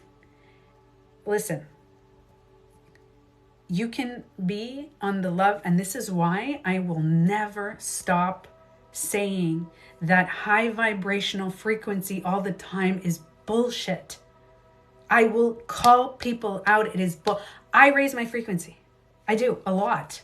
Every morning, every night, I meditate, and sometimes throughout the day when I'm really, and I feel the energy and I also lower my frequency. I also lower it. I cry. I get angry. I feel those human emotions. I go out for a walk in nature and I lower my frequency and I ground myself. I ground myself with sadness and I ground myself with nature and all that. But the love frequency, you can't go wrong. You can't go wrong because you're loving. You're loving. If I get triggered, like I have people on my videos that are really mean, really fucking mean. They're like, oh, well, they're human. So that excuses you. You're like, oh, but, and then some people say, like, for example, with the teal swan thing, some people are like, yeah, but she's human. She's just, that's still not okay. It is not okay to be mean to other people because they don't feel or think like you. Now, I posted a video which triggered people. I posted and I was sitting like this and it was Jada, Red Table Talk there, but I really liked what they were talking about. I liked the conversation. I liked it. So I duetted. I didn't duet, but I put a video and I put a little clip of it. Now, people got really mad on that video. Really mad. The ones that disagreed. Some people disagreed respectfully. That's fine. But some people were fucking mean. And the mean people, some of them were high frequency people. But I was like, can't you internally self-reflect? It's not about high frequency, guys. I want you guys to realize it is not about raising your frequency, because if you're too much in high vibration, when something triggers you, you'll drop. You're high frequency all the time in love and light. And then somebody comes around you and they're negative, your frequency will pop down. There's no balance. There's no bang. Your frequency fucking crashes when other people show up. Your frequency crashes when you get triggered online. Your frequency will crash because you climb up the ladder and you're up there so long that you just fall, because guess what? The human experience is also low frequency. The earth vibrates at 7.8 hertz. And people's like, raise your frequency. Love, guys. Can I tell you something? If you want to be a spiritual being and just high frequency, you can't have a physical body. Before you live here. You live here for max, like 100 and let's give the max. Let's say 120 years. You know, you don't know. We don't know how long we have. There's 120 years where you become on a low 3D dimensional frequency. But before and after, you're high frequency. So what you're trying to do is constantly go back to your only high frequency. You're only trying to live in your spiritual, high vibrational self when you don't understand the human experience is contrast. It's contrast. It's duality. It's yes, it's no. It's this, it's that. So if you are vibrating on a heart-loving frequency, you're in the balance of both. Raise your frequency. Do it. Do it every day. But then you bring it back to the heart. Lower your frequency. Cry, sad, angry, this, watch Johnny Depp and Amber Heard. Watch Teal Swan. Get mad at Teal Swan a little bit internally. But fucking self-reflect. Go back to your heart. Go back to your heart. Self-reflect. And do you know when you go in the heart frequency, your frequency won't drop. It won't go high and low because it's balanced. And the reason, preaching, I have to tell you, it pisses me off because there's these fake high frequency people. And everybody's like, I'm not fake positive. Yes, you are. You are. You know why? The fake positive people, I call them, is the ones that live positive all the time And then when they're negative, which is once every month or 2 months, they're fucking mean. They're mean. I knew this guy who was married to somebody that I knew, and he was high frequency all the time. High frequency. And I have to tell you, if any of the people are on my live who know, I'm totally calling them out, and I'm not using names, but we're in a group setting, and this guy goes, you know, we have to be positive all the time, right, Tanya? And I was like, no. And we're like a group of like 10 or 12 people, and everybody started laughing, thinking I'm joking. I'm like, what the fuck is being positive all the time? No. High frequency, positive vibes, positive vibes. And then a few weeks later, I'm on the phone with a person, and this guy says, you fucking cunt. Sorry. I don't mean. Oh, I just got a notification. Oops. Sorry. But you know what? Pretend we're in England. You know, in England, they call each other that as friends. So sorry. So this fake high frequency, high vibration, attract. Do you know that this person came out with a book? This person is pretty well known and came out with a freaking book. And I have witnessed this person. I have witnessed the dark side of this person. And I'm like, are you joking? With the high, and I'm so sick of it. I'm just giving you one example, because these high frequency people come on my video, get triggered by me because I am a reflector. I will reflect what triggers you. And then they write these fucking mean things. And here I am, block, block, block. I'm like, fuck, this is annoying. I don't want to spend my whole morning blocking people, but I can't have these people on my page. You can disagree with me. I don't care. Listen, I'm not right. I am not right. Sometimes I'm right. Sometimes I'm wrong. Sometimes I'm wrong. Sometimes I'm right. Sometimes I'm nothing. And I have to tell you, I'm right for me. That's it. But I could be wrong for the whole world.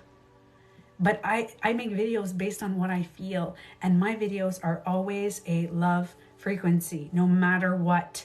Sometimes, wait, hold on. Calling myself out. Totally calling myself out. That's fucking a lie. I totally lied. Sometimes I go high frequency and you guys could feel it.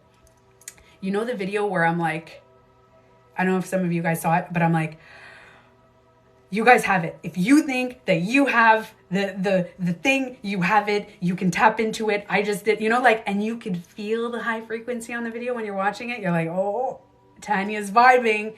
And that one got like a lot of views. Because you felt I was such in a high frequency, and I was like, oh my God, da da da. And I was making the video in my car in front of my daughter's school. I was like, I gotta tell you guys this, because all these crazy things happen to me. And then I made videos on low frequency. You can tell it's like more ego, right? I was talking about Teal Swan, how I was triggered by Teal Swan, and I was bothered, and something in me was really upset about it because, you know, I had the tattoo, like all this stuff. So you can feel that, but guess what? Those videos also got views. So my crazy views are like this, and it's a hit or miss for everything. But guess what? I love myself when I'm in low frequency. When I'm triggered, I love myself. And when I'm high, I love myself. When I'm spirit and connected to source energy, and I'm raising my frequency, and I could see shit, and I could talk, and you guys know, I don't even need to say it. And I'm vibing, and I'm healing my body, and I'm like, it's amazing. But then when I lower my frequency in the days that I'm crying and I'm sad and I'm triggered because of my human experience, because somebody was mean to me or somebody came in, I love myself. I go back here. But yes, so Prince Oman, yeah, Princess Oman. Sorry, I was reading Prince Oman. I don't know what it is. Anyways, 100%. So see what they wrote? I think understanding self-awareness. This to me is one of the best things that you could write. Understanding self-awareness. Completely understanding the love vibration. I love. Hi, Angelica. Okay. I wanted to talk about something today, and it kept coming up in my mind. I'm going to talk about it. And I have to tell you, I'm going to trigger some people today. And I just got the vibe to talk about it again. And it's really it's very controversial subject. Okay? And I'm going to talk about it. But today, I'm going to talk on the love frequency. Okay? So anybody here who's not ready to get triggered, I'm going to trigger. I'm warning you. There's a lot of people that will log off this thing and get triggered, okay? Something happened to me last week. And it shook me. And I said, I got to talk about this. And I only talked about it in one live once. So you may get triggered. But I'm going to come at you. Even if you're triggered, I will not be mean to you. So I'm giving you a warning. I'm going to show you love. I want to educate with love. So I have family from Trinidad that came to visit. All right. And we were shopping. We were in a big shopping mall. And my family from Trinidad is a mix of cultures. So for those who don't know, my boyfriend is Indian. His sister is Indian. His mom's Indian. They're from India. And her husband is from Trinidad. He's Trinidadian. He was born and raised. I think he was born there, but he came here most of the time in Canada. And then he went back. They moved and lived in Trinidad. Okay? And he's Black. Now, my boyfriend's sister is pretty dark because she lives in Trinidad, right? She's very well off. Now, I'm not going to talk about too much about them because it's their privacy and everything, but she's very well off. Okay? Very well. You live in Trinidad all the time, okay? Do you know how embarrassed I was of the racism that I witnessed them getting? So I'm going to be talking about racism today. And the reason I'm talking about racism, I'm going to tell you guys what happened in this scenario. And I'm going to talk about it because I believe that if you are any other race than white, and especially Juneteenth just passed, Juneteenth, if any other race than white, you don't need to explain anything. So I'm going to be talking to the white people. I really want to talk to the white people, and I'm going to do a little bit of educating on certain things. And I know some words might trigger, or some things that I'm going to say are going to trigger you, but I'm coming from a place of love. So I was walking around, and we went into a perfume shop. There were 4 white women there, and nobody addressed the family. They came to see me. I wasn't buying anything. They were all buying something. All of them. All the people I just met, they were all buying, except me. I was not buying anything. I have a perfume. I like my perfumes. I'm fine. I'm just here because I'm hanging out. All of them came to see me. Hi, can we help you? And I was like, well, they need help. Do you know, 10 minutes, nobody went to see them? They're looking, do you guys know about perfume shops? Like perfume shops, they're in your face. You walk in there and they're like, hi. They harass you. Nobody went to see them. And I'm sitting there and I was like, and this is why it's called white privilege. Some people believe that white privilege means that white people are privileged. And then it's not. Now, I want you guys to realize this. White privilege is not that you never went through pain. Now, you guys know me. I fucking suffered in my life. I suffered trauma. I suffered abuse of all kinds. I've suffered, you guys know, bullying. I've told you all this. I did not have a privileged life. But the white privilege word is that I suffered in everything, but I never suffered because of my race. Never. I never had a problem and suffered because of I never went somewhere and then my race was an issue. I had other issues, like plenty of other issues. But that was an issue that I never had. Okay? And if for those of you guys, coincidentally, that I've showed you guys the picture of my best friend when we were young, is that my mom told me specific things that would happen that her and I would be little. And there was one point, there was cops that came into our place because there was 2 guys that were trying to talk to young girls. Anyway, they got arrested and everything. And in my community, there was this car that was driving around, and he was trying to like give candy to young girls, like back in the 80s. And I was little. And the cop came and stopped and got like, was like super aggressive with my friend. Nothing. I didn't get anything. And this is why when I talk about white privilege, and some people get really triggered by that word, they really get triggered. But I'm like, you don't understand. It's not because you didn't suffer. It's the word white. It's not because you didn't suffer in your life, but it's because this skin color, you don't get problems from it. You don't get seen as different, or you don't get judged as any kind of way. And I have to tell you, I felt disgusted when I was at this, and this is not one shop.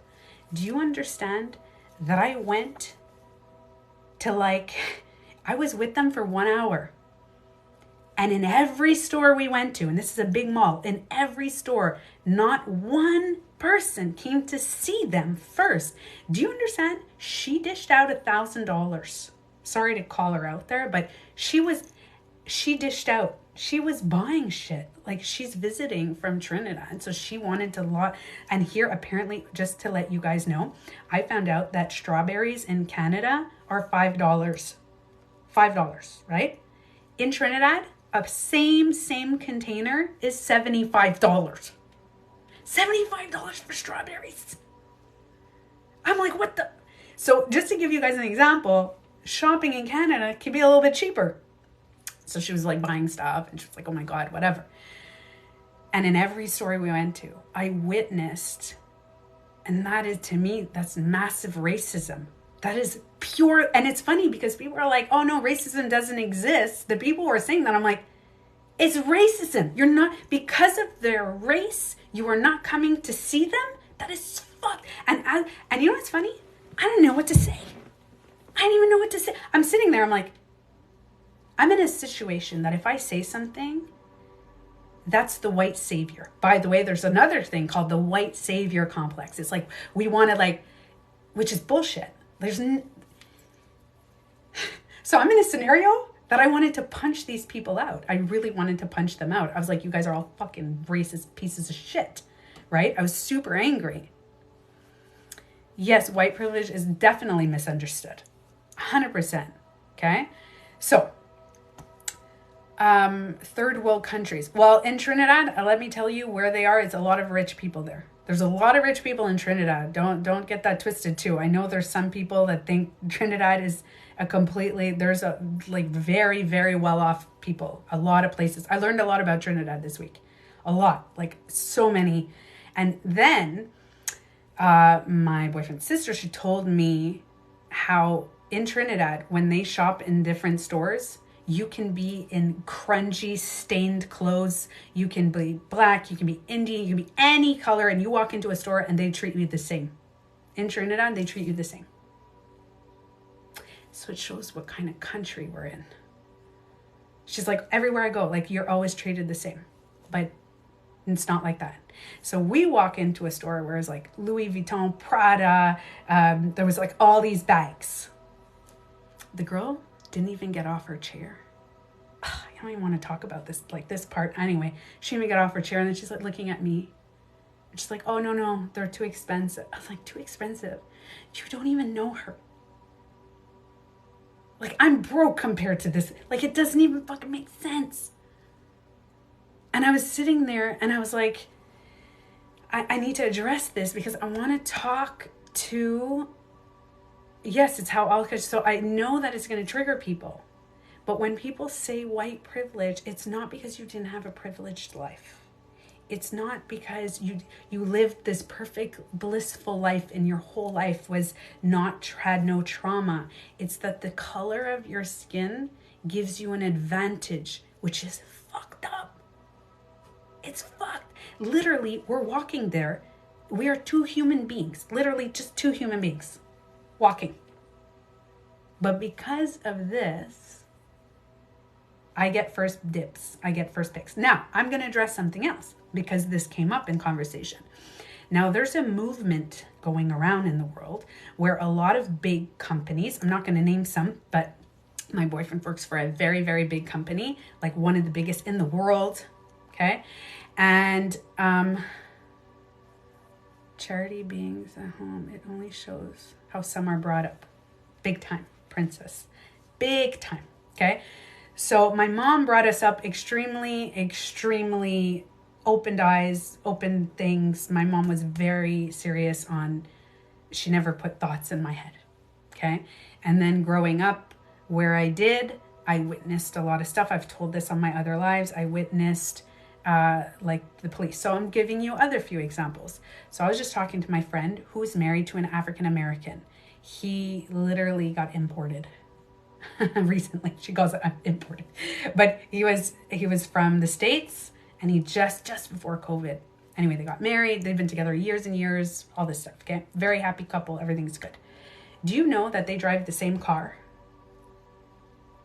And he got stopped 6 times since COVID. 6 times. Routine check. Can I ask, I have to tell you, I don't know any white person who's ever gotten routine check. I've never had a routine check in my life. Never. My dad once got a routine check, and my dad was like, yeah, I got a routine check. I'm like, because you look like a Hells Angels. That's another thing. My dad walks around with this goatee and he's like, rah, rah, rah, you know, like that's another story. But if you're just driving around, there's no routine check. This bullshit routine check. Same car, And then, so I was talking about it and we were bringing this up and I was like, and then what was I saying? There's another thing called, what was I going to bring up? There was another story that I was going to bring up. Oh, yes. So there's some people that say, well, get over it, right? There's a lot of people that say, just get over it. Why are we talking about this? Like, why don't we move? I'm not racist, so why don't we move past this? Like, there's white people that say that. I'm not racist, so why don't we move past this? I'm not racist, so why don't we move past this? I want you to hear what I said. If you, as a white person, got abused in your life, okay, and your parents or somebody like your uncle, your aunt, sorry, trigger warning, somebody did something to you, really abused you in your life, really fucked you up mentally, maybe even physically. And then you go tell your therapist, I got abused. Somebody says, okay, but I didn't abuse you, so get over it.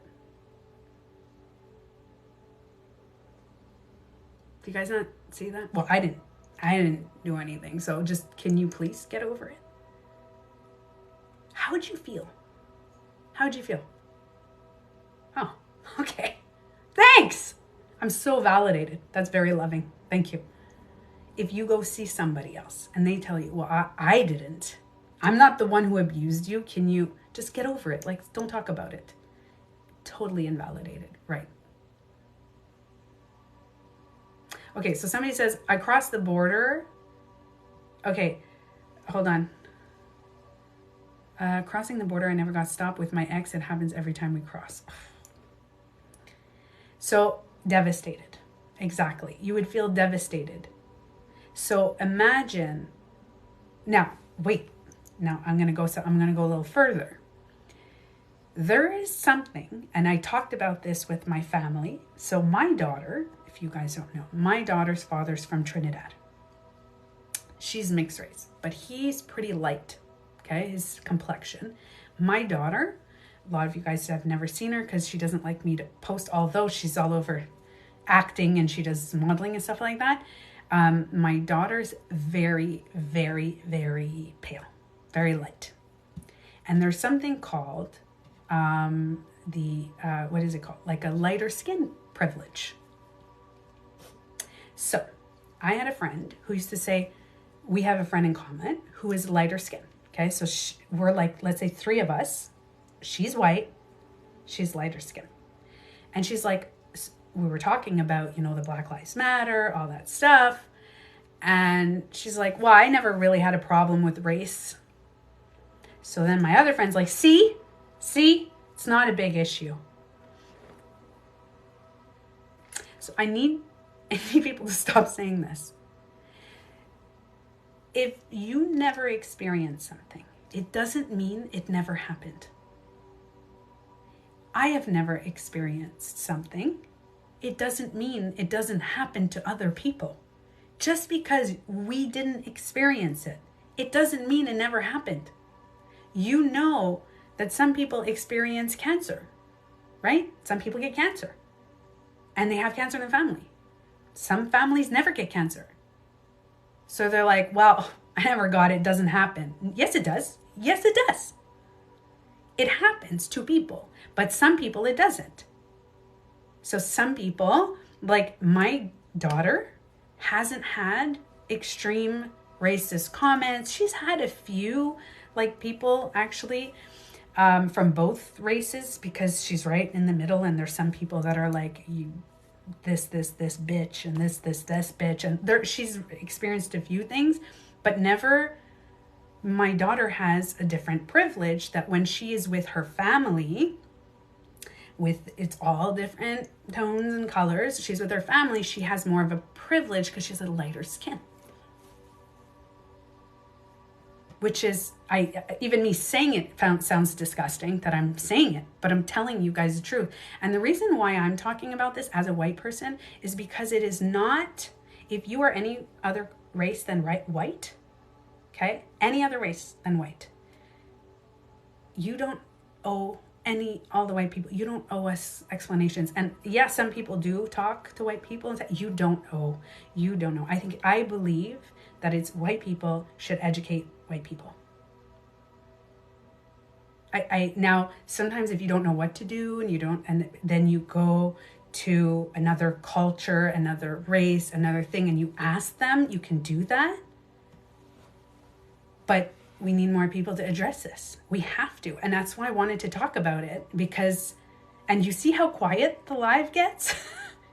It's quiet because people are like, and people have a hard time. And the reason, my husband was turned away to work at a car dealership because he looked like he was from Afghanistan. So there is so many races that are not white that are feeling some kind of ways. There's so many, and it is so valid. It is valid. And it's not because their ancestors were this, like, I'll give you an example. Like my boyfriend said the things that happened in India with the English, like how they came, like it's fucked. His ancestors really fucked up. And he was telling me stuff, right? Like completely fucked up stuff. And I was like, holy shit. And then you hear like all kinds. And then the Asian community is like the fucked up things, and then the black community, and then there's things like Black Lives Matter comes out. And I want you guys to see, if you have a hard time saying Black Lives Matter, like that's something that you're like, I can't say that, you can add the word also. Just add the word also. Black Lives Matter, that's kind of like what they're saying. That's kind of like what every other race than white is saying. We matter also. Oh, I know what I wanted to bring up. Hold on before I forget. I know what I wanted to bring. So I was saying, in the community, right, in big businesses, what they're doing now, okay, in big businesses, is they realized that there's not enough multicultural people, right? There's not enough. It's like too many white people. For example, I was on a call with, I don't want to tell this in detail because this is really fucked up, but I was on a call with a big company and a big thing, and they noticed that they had no multicultural people. There were 12 people on the board of where they were, 12 white people. 12 white people on the board, right? So, hi, Emmanuel. Hey, I haven't seen you in a while. How's it going? Okay, so yeah, so we're 12, and so now all companies have this thing within them that were they all men? Actually, no. There was some women. It's starting to get in, but anyway, that's another life for another day. That's a whole other thing. But there were 12 people, and what was I gonna say? Yeah. So they said, we're gonna start hiring multicultural people. There's a name for it. I don't know if some of you guys know it. I don't remember it, but there is a system in place all around, like, you know, Canada and the States, that it's like TW, like it's letters. But if you know what the letters is like hiring of multicultural people. So they're like, so when they're about to go hire, they eliminate the white people and they only go for the multicultural. So then white people are getting upset. They're like, hold on, let me explain this. And I'm gonna explain it, and it's gonna be very clear. So they're like, what? This is not good. We're in danger. Our race is in danger. Okay? Now they're saying this. They're like, oh no, that's not fair. Do you realize they're not taking, it's not fair. They're literally just taking the privilege that you had away. It's like you start a race. You're at a race, okay? You're on a racetrack. Everybody's starting the race and everybody's at the line. If you're white, you're here. Okay, that's what it was. If you're white, you're here. And you start the race. Is that fair? No, it's not fair. But we always, since forever, since so long, no matter what race you were, sorry.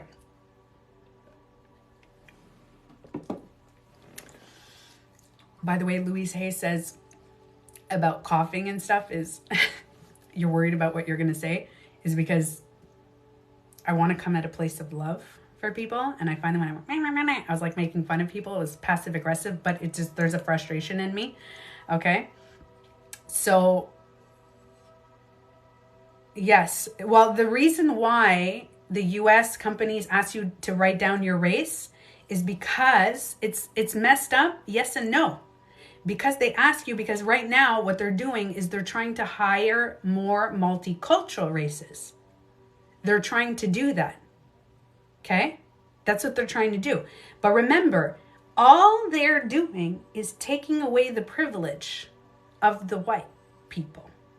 It's not that they're taking away and the rights, and people are scared because people are having babies with multicultural and everything. And then there's a lot of white people are like, oh my God. And it is, I came out with a video that triggered a lot of people. Okay, this week, it's not my video. I posted about a doctor saying certain things, and it triggered a lot of people. And I know that the conversation of men and women and racism is a huge triggering issue for a lot of people. But I really want to educate people on how this is a very real thing. It's very real. And I'm telling you, if any other culture, the reason why some white people are not vocal about this, okay? Like some white people don't address it. Do you ever notice that? You're like, they don't address it. I'm going to tell everybody why, okay? And I'm going to call some people out, but I'm going to say it in a loving way, very loving. I'm coming with compassion of why white people that are not racist are not speaking up. There's some people that are not racist. So there's something, if you're not racist, and there's something called anti-racist. So not being racist is just, you don't act on racism. You don't divide based on that. You can be not racist, but anti-racism is literally calling people out and speaking up against when you see it. But the reason why white people have a hard time being anti-racist is because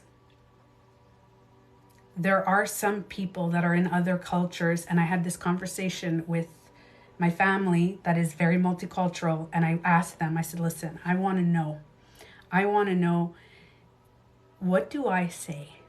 What is acceptable for me to say if I see racism? Like if I see it, it's right there. Do I say something? Because that's white savior, right? So white people don't want to say anything because it's white savior complex. We don't want to be the white saviors.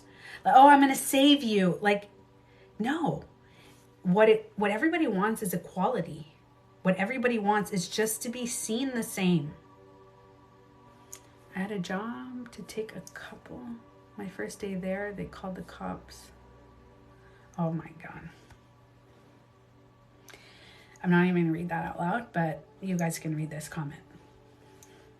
I want you to see, if for the people who say there's no racism in the world, it's not happening, I want you to see this. And do you understand that people are not lying when they're telling their stories? They're telling their stories. They're just saying this is what happened. So imagine that you're walking around. Now, I'm gonna address something else. So I spoke to some older white people, okay? Race puts human. See, we are all mutts in different nationalities. Race puts human into categories. Yes and no, but it's okay to be a different race. It's okay to be a different race. I'll give you guys an example. I'm an Aquarius. I know it sounds stupid. It's going to sound totally stupid what I'm about to say, but I'm an Aquarius. And when I read stuff about Aquarius, I totally vibe with, I'm an Aquarius dog actually, like my horoscope. I totally vibe with that. I feel that I'm a female. When I read about females and I know about the gender, the female gender, I resonate with that. So that label makes me understand myself better. I understand myself better. But Aquarius is not better than Gemini. Gemini is not better than Capricorn. Women are not better than men, and men are not better than women. Now I know some people are like, yeah, women are better, and you can joke about it, but there's nothing better or worse. Just like there's beautiful races all around the world. If you look at races, there's so many beautiful races around the world. The problem is what we do with it and how we think that this is better than this is better than that is better. And this race is, they all are like that. And that race is, they're all like that. And my boyfriend told me, he's like, the Indian race is seen as cheap. That's what he told me. He's like, the Indian race, people think we're cheap. And the more you believe it, now I'm going to call people out, is there's something in your brain called the reticular activating system. I know Mark got that on today. The reticular activating system that filters out information that contradicts your belief. Again, I repeat this. I have 100 videos on this. The reticular activating system filters out information, okay, it's in your brain, that contradicts your belief. So if you believe that, as my boyfriend said, Indians are cheap, and he says to me, he goes, all my friends are full of people are like, oh, you're Indian, you're cheap. My boyfriend is the least cheapest person. He gives everything, he's constant, but people think, oh, he's cheap. So you know what's funny? All the times that he pays for everybody, they don't remember that. They don't remember. They remember the one time where he was a bit low on cash. They remember that time because the reticular activating system filtered out the information that contradicts their belief. And what you believe becomes your reality. So you believe that people are a certain way. They're going to be, oh yeah, I know, I've seen cheap. All the Indians that I've dealt with were cheap. Yeah, that's your fucking brain tricking you to believe it. Confirmation bias. Your brain is totally trying to fuck you up and say, so remember, what you believe becomes your reality. So if you believe a certain race is like this, a certain race is like that, that's your fucking brain tricking you. And by the way, if a group of people start believing the same thing, then it becomes true. It becomes the reality for them. But if you want to better not talk about race, but our spirits who are colorful. No, so I'm calling you out. It is wonderful to talk about race. So there's a lot of white people. Now this is another issue. There's a lot of white people who are like, no, I don't see color. Bullshit. Bullshit. Bullshit. Unless you are colorblind or blind, you don't. If I am in a room and I see people who are different color. But I get what they're saying. Now, I'm going to come with love. Okay? Because that bullshit comment wasn't very nice. So I'm going to come with love. I understand what people mean by saying, I don't see color. Of course you see color, okay? But what you're saying is that you vibrate with people's energy and people's spirit. So you're like, if you're a good person, I like you. If you're not a good person, I'm not going to be around you, right? I get that. I get that. But I want the reason why other races don't like to hear that. The reason why other races don't like to hear, let's not talk about race. You know why? Because people think that some races are good, some races are bad. Let's just not talk about it. Let's not talk about the race. Let's not. Let's ignore it. When in fact, all skin tones are absolutely beautiful and should be valued. Just like all horoscopes should be valued. Everything should be. I'm just giving you an example. I know it's a stupid comparison, but it is okay to look at race. It's okay to look at race, because if you look at different cultures, I have to tell you, my boyfriend and his family, so my daughter's father is from Trinidad, my boyfriend's family is from India and Trinidad. There's a mix of different from all over the place. Do you know how proud they are? How beautiful. They love it. My boyfriend, you guys, one day you'll meet him. He is very proud. He's like, I'm a brown guy and da-da-da. All the time he talks about how proud he is. And you know why? That's another story. I'm going to bring this other stuff. They're like, why can't white people be proud? This is a big thing. So there's some white people who are like, how come we can't be proud and other races could be proud, right? It's because, think about it this way. We never had a problem with it. We never had an issue with that was never an issue. You don't go in somewhere and because you're white, people are mean to you, they ignore you, or they're racist, they call you different names. We never have that. We walk in, and if you're white, you're just neutral. You just walk in. You just walk into somewhere. So why are you proud of something that you never had to work for? I'm proud of the videos that I make. I'm proud of me putting on this wallpaper. I worked really hard and doing all this, and I'm proud of the construction I do because I did it. I had no part in this. I had no part. But the reason why other cultures are proud is because they have to overcome. It's like we're on the top of a hill. We're on the top, and all the other races are all around on the bottom and struggling up. And I have to tell you, when other races get to the top, they're fucking proud. They're like, fuck that. We had to overcome shit. White people don't have to overcome anything. What do we have to overcome? We have to overcome like the trauma in our life and the abuse from our fucking toxic parents or shit like that. But when it comes to our skin color, we didn't have to overcome anything. That's not something we had to overcome. We have to overcome other shit in our life. Like a lot.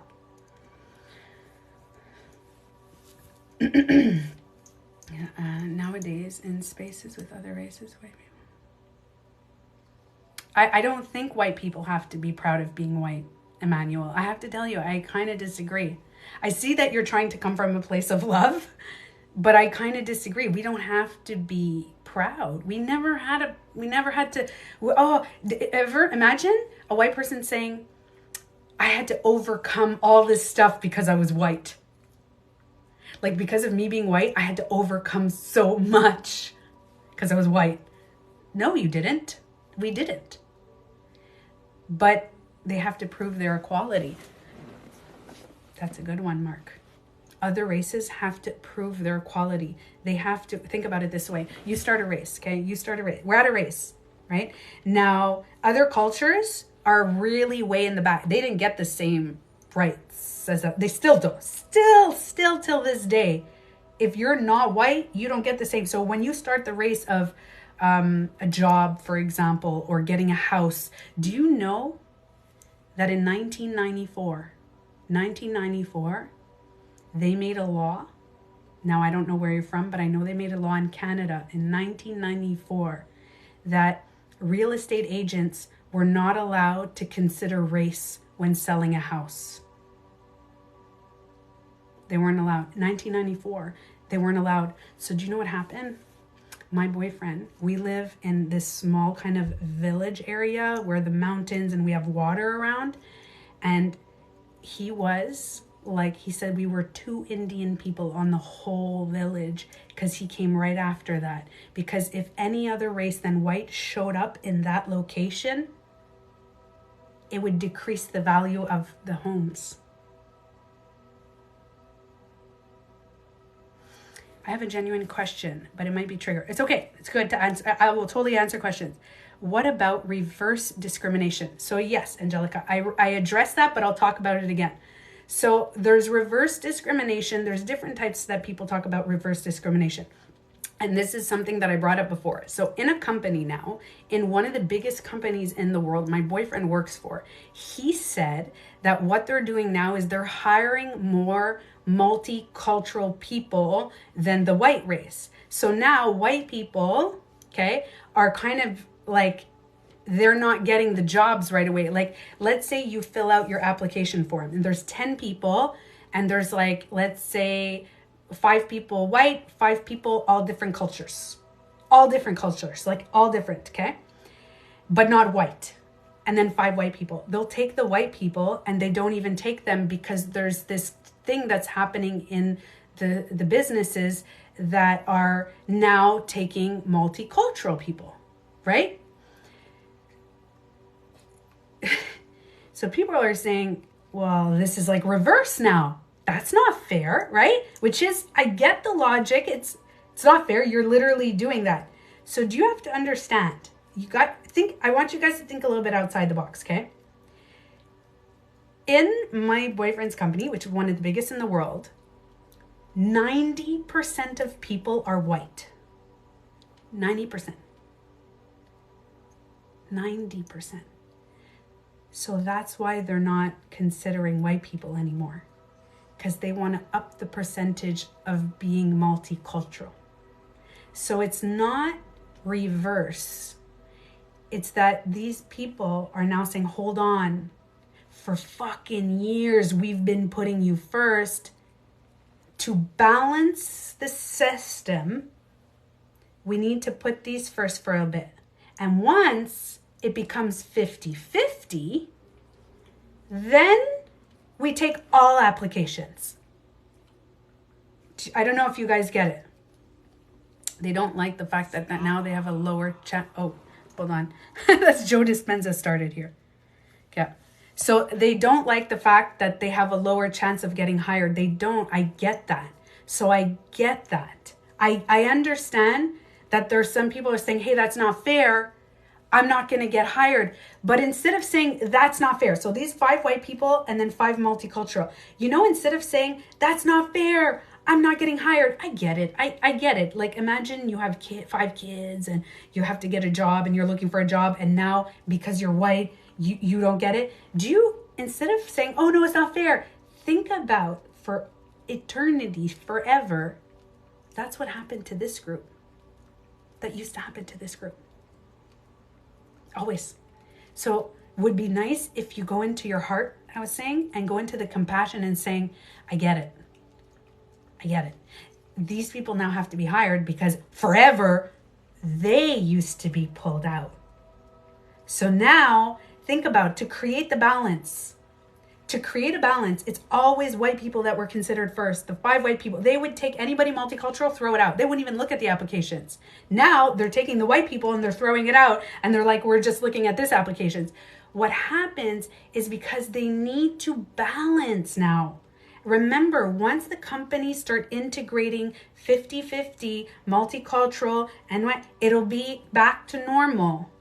But instead, it's really hard to have compassion. I get it. I get where they're coming from. Like, I was picturing, let's say myself, I want a job and I know I'm very qualified and I'm like, I worked really hard and I can't get it because I'm white. What did people have to deal with for years? So I get it, but just like compassion is the highest form of love. Hire who is qualified.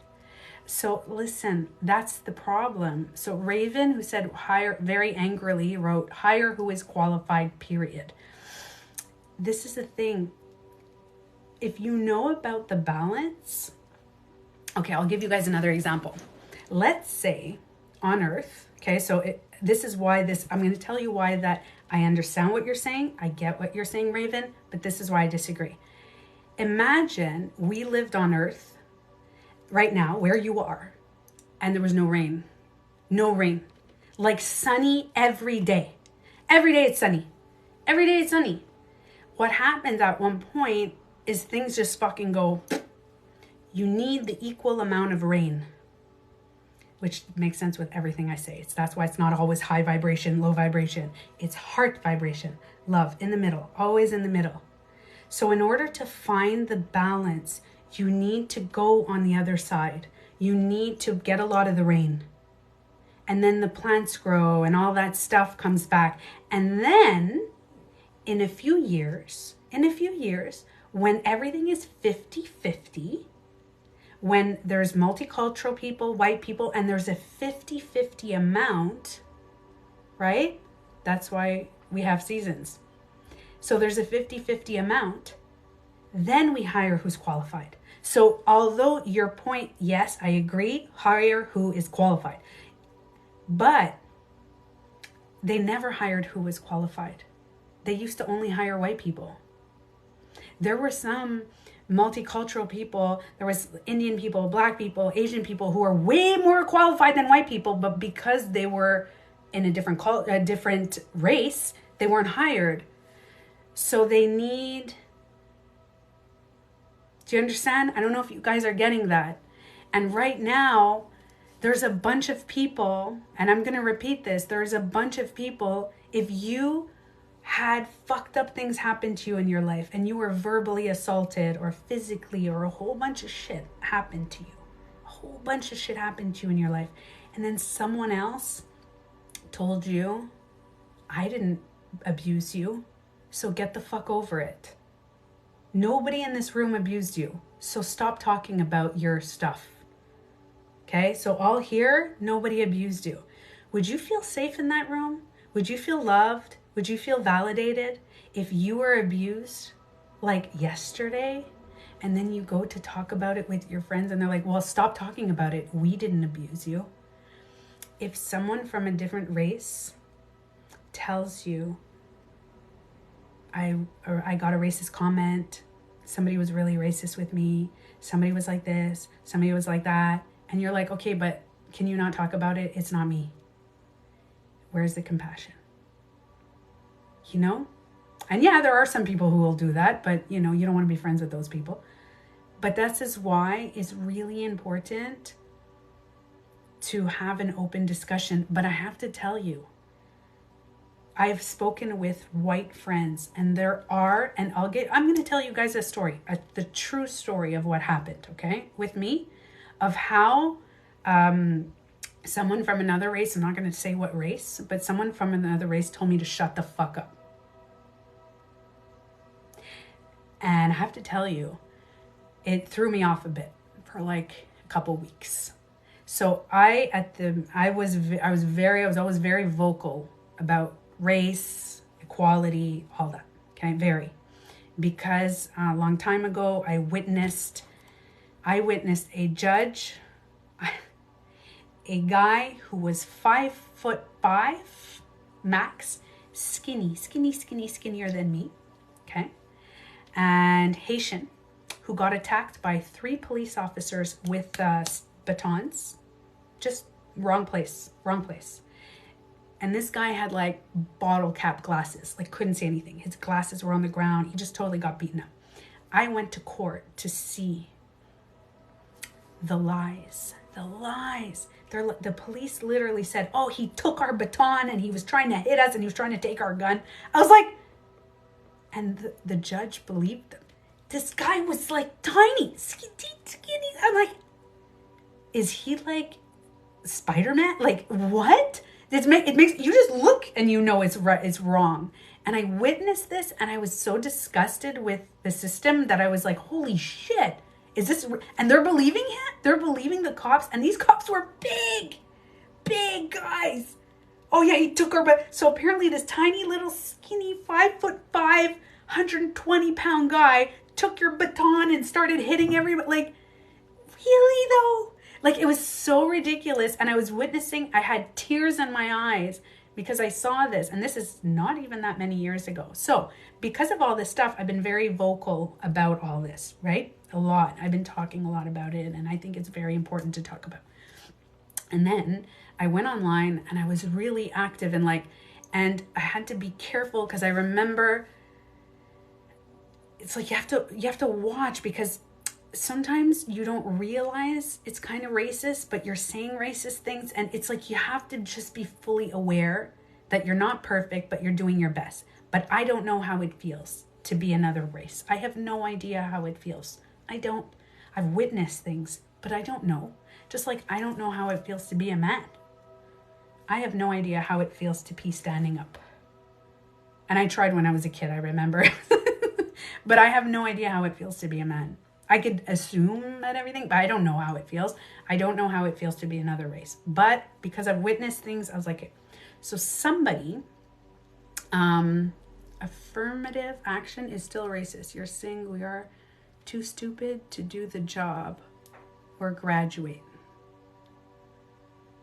I have no idea what you just said. Affirmative action is still racist? What do you mean by that, Raven? I see that you're really upset in your words, but I want to understand you.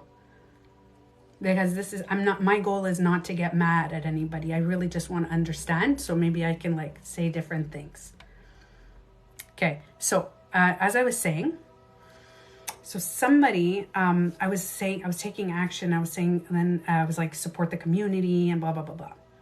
And there was a creator who I am sure, has lived a lot of racism. The reason I'm sure is because this person blasted me on my page. Blasted me. Okay? And it was before TikTok, okay?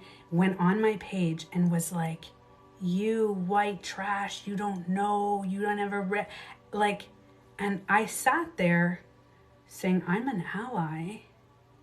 I'm trying to educate, I'm educating white people, kind of, not really, but I'm like, it's not any other race's job to educate white people. They have so much to fucking deal with in the world. There's not their fucking job. Oh, you don't want to sit there to, ask them questions, be genuine, but it's not their fucking job. So I was like, so I sat there, and instead of getting mad at this person, I was sitting there and going, I totally get why they're so mad at me, because maybe somebody exactly like me was racist against her, for sure. Maybe very similar to me, said something fucked up or something. So all of a sudden, because I never said or did anything wrong like that. So right away, we don't want allies that preach woke ideologies. We want unity to be seen as human.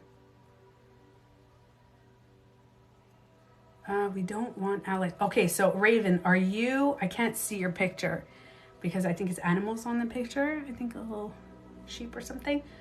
I have a question, Raven. You don't have to tell me what culture, but are you, obviously, I can assume that you're not white. We don't want allies that preach woke ideologies. I'm assuming, I think. Is that what it is? Okay, so listen. So there are some people from other cultures that they hate. And listen, there were content creators I was following that really hate white people. There are people from other cultures. No. We're not shaming. Wisdom, words, healing. Hold on, wisdom, words, healing. No. Okay? We don't need to go and judge anybody. We're not judging anybody. Okay? But there are some people from other cultures who hate white people. And you have every right to. You have every right to. Right to. You have every right to. You have every right to. 100%. Honestly, when I meet someone who, I'm my daughter's mixed race, and there's somebody in the family that hated me because I was white. And I wasn't mad at them. I was like, I get it. Because fucking white people are fucking mean sometimes. So if you had experiences of hating, I get it. I don't get what it is to be another culture, but I get of, but here's the problem. Here's the problem. Here's the problem. It's still racism. Yeah, well, kind of, but here's the problem. When you are another culture and you get really angry at white people that are trying to help, because some white people don't fucking know what to say. They don't know what to do. I strongly suggest if you are another race than white, it's hard, okay? But compassion really helps. And I'll give you an example. Is I was around a lot of white people a few months back. Actually, it wasn't a few months, but it was like through, like in the ups and the downs of COVID. And there was like 2 people that were kind of like racist. Kind of. You know, like they say they're not racist, but they're low-key racist on different cultures. And I was sitting and I'm listening and I'm like listening to this. And instead of attacking them, that's not going to help anything.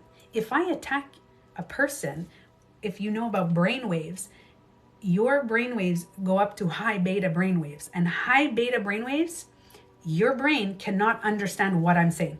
As soon as you get to, so high beta brainwaves, by the way, is very good to play sports. When you're playing sports and you're on high beta brainwaves, it's really good because you're in the moment going, rah, rah, like super. High anxiety attacks are in high beta brainwaves. So if here I am trying to talk to you and open up your mind and I'm like, what? You're racist? People are going to go, fuck you then. And they're, right? So, yes, I love that. Cinnamel said, we're all limited by our own experiences. I love this sentence. I'm going to read this very slow. We are all limited by our own experiences. We can be curious to understand others, but we're going to fuck up. I used to be victimized, I saw. So Emmanuel, I have to tell you, Emmanuel, if you guys don't know Emmanuel, we've been friends for a year now. And Emmanuel is very compassionate. But there's a lot of people that can't show compassion. And I understand that. Think about it this way. Think about it this way. If your whole life you've dealt with narcissists, and then there's a narcissist that shows up in your life. No, if all your life you're abused by men. All your life you just got abused by men. All your life, physically, verbally, everything. And then you go into a room and there's a man. You're telling me you're not going to be scared? You're not going to be like, get the fuck away from me. Like, you're going to be like triggered. So if all your life you experience racism and then you're around a white person, you're going to get mad at the white. I get it. It's a trigger. It's going to appear. It's going to come up.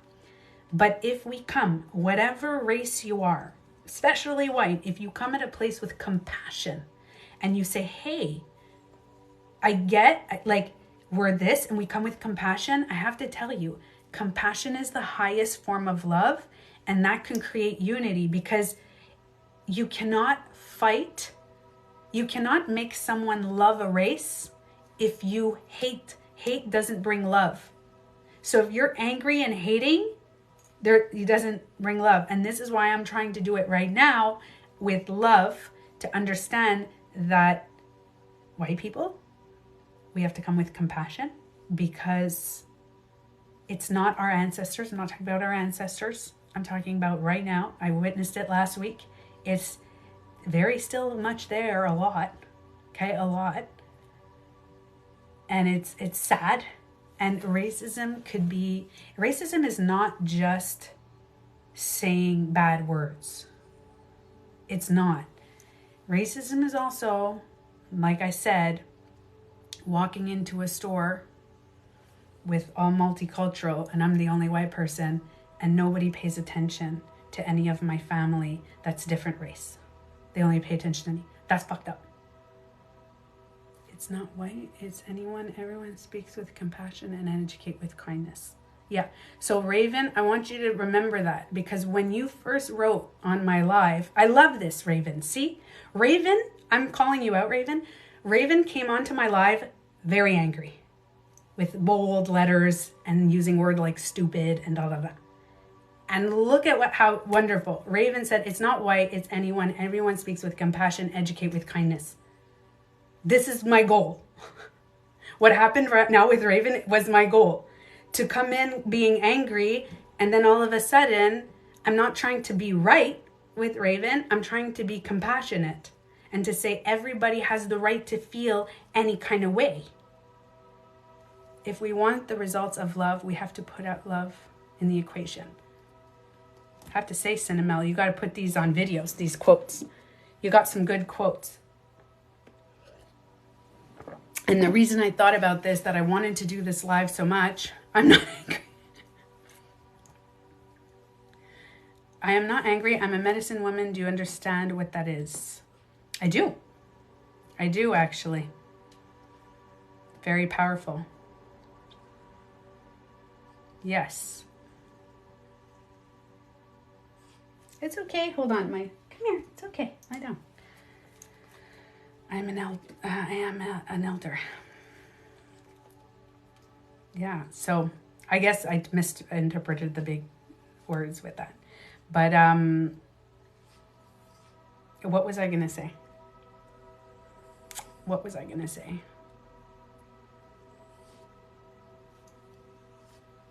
What was I going to say? Yeah. So listen, being a medicine woman, and today, if you're in Canada, it's National Indigenous Day in Canada, which is kind of sad to have just one day, but you know.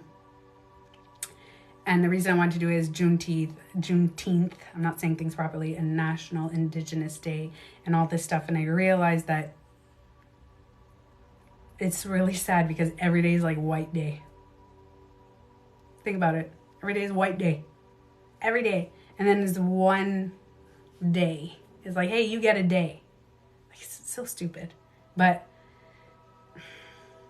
very educated on me. We seek unity, not specialized treatment. Yeah. So, well, that's it. So if you are in the indigenous culture, I have to tell you, this is one that I admire a lot because my mother, we grew up a lot in the around the forest and nature, and where I live now is trees that surround us and water. And the more I meditate and the more I sit with earth, the more I realized how powerful the earth is and the consciousness of the earth and everything.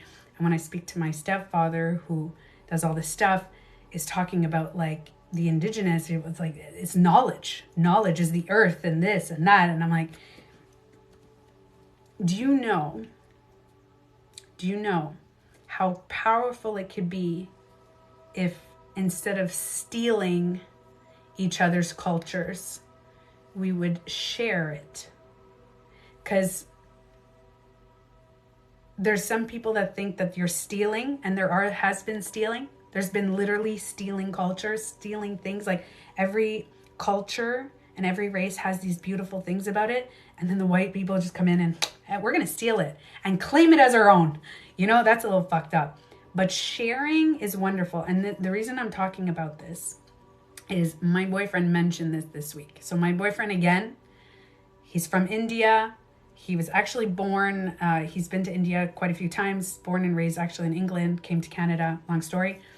And he was saying, he's like, yoga is like white people are all over the place, yoga. Like, what's her name? Madonna came out with yoga. It's like everybody's like, but everybody knows where yoga's from. Yoga's from India. Yoga's from their specific culture, specific things. Now, the white people kind of made it a little like bend this way, bend that way. And it's not as this spiritual experience as much. But what my boyfriend brought out at a point is he said, white people didn't steal it. He's like, we shared it with them. And now the whole world is sharing yoga. And it's enlightening and bringing all this wonderfulness in the world. Because now we're sharing our traditions and our things. So when he said this, I was like, that's a beautiful way of putting it, because there are some things that are stolen But do you know that when you start to take and pick and from different cultures, I want to bring one thing. There is a fine line, okay? But in other cultures, if white people start doing things that other cultures do, there's some cultures you can get mad, you can get really mad, or you can see it. Because listen, if a racist person comes and takes your shit, it's totally stealing, okay? Totally stealing. But if they're including and it's something shared, okay? Something shared. She was into Kabbalah, okay? So it's something shared and something like given. Do you understand that's part of educating white people?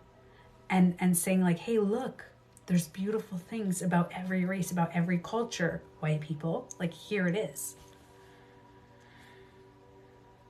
To each so-called enlightened is the melting of knowledge where we transcend. Yes. So Raven, actually, there's a couple of videos that I post on my page. We are spiritual beings living a human experience, right? There are some creators and some people that will help you reconnect with your spiritual side. Okay? Some people, I don't agree with plagiarism. Yeah. See? Yeah, Emmanuel, I agree. So there are some people that'll help you. Like you can meet mediums and psychics or medicine women. Like they'll teach you how to reach and say pure enlightenment and everything. I am not one of those people. I am here for the spiritual people who have connected with spirituality to remember their human side and live here on earth. We only have a borrowed amount of time on earth. It could be any amount of time. We don't know. None of us know our time, right? None of us know our time. So let's say we have 100 years, maybe, give or take, right? Let's say. After that, we're only spiritual beings. We're just pure spiritual beings. Now, there's some humans that come on earth and forget their spiritual side. Totally forget it.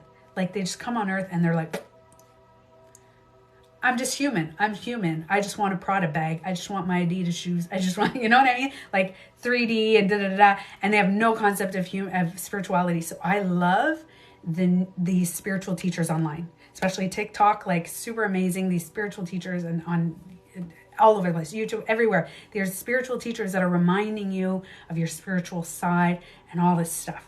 Wonderful. What I'm here for is the spiritual beings to bring them back then to find this, because we're only here for a certain amount of time. And once you know you're a spiritual being, you don't want to be human anymore. Do you ever notice you're human, then you find your spirituality and you're like, fuck this human body. I don't want to come back. Do you know how many people say that? If reincarnation exists, I don't want to come back. Like everybody is hating this human experience. They're like, do you understand how fucked up it is in the world and da-da-da-da, stupid or da-da-da-da. So what I'm here for is to help you remember that this is okay. You're a spiritual being, but the human experience could be really good. It could be. It could be fucked up too, yes, but there's a duality, there's contrast, there's all this to say. I say it every day. We only have borrowed numbers of years on earth, open, gift of spirituality. Yep. I can't expect parents to know what. Yeah, so that's well said. It says, I can't expect Americans to know what authentic Mexican food is, but I can teach others. See, that's beautiful. This is what I mean by like, do you know what I mean? I have to say there's good vibes on my life. I was really happy about that. There's a lot of good vibes on my life today. Human food is delicious. I agree. It is very much. So, but I have to tell you, I understand because I used to hate the human experience. And then I learned to love it. And I was like, oh, okay. So I'm going to help people navigate through.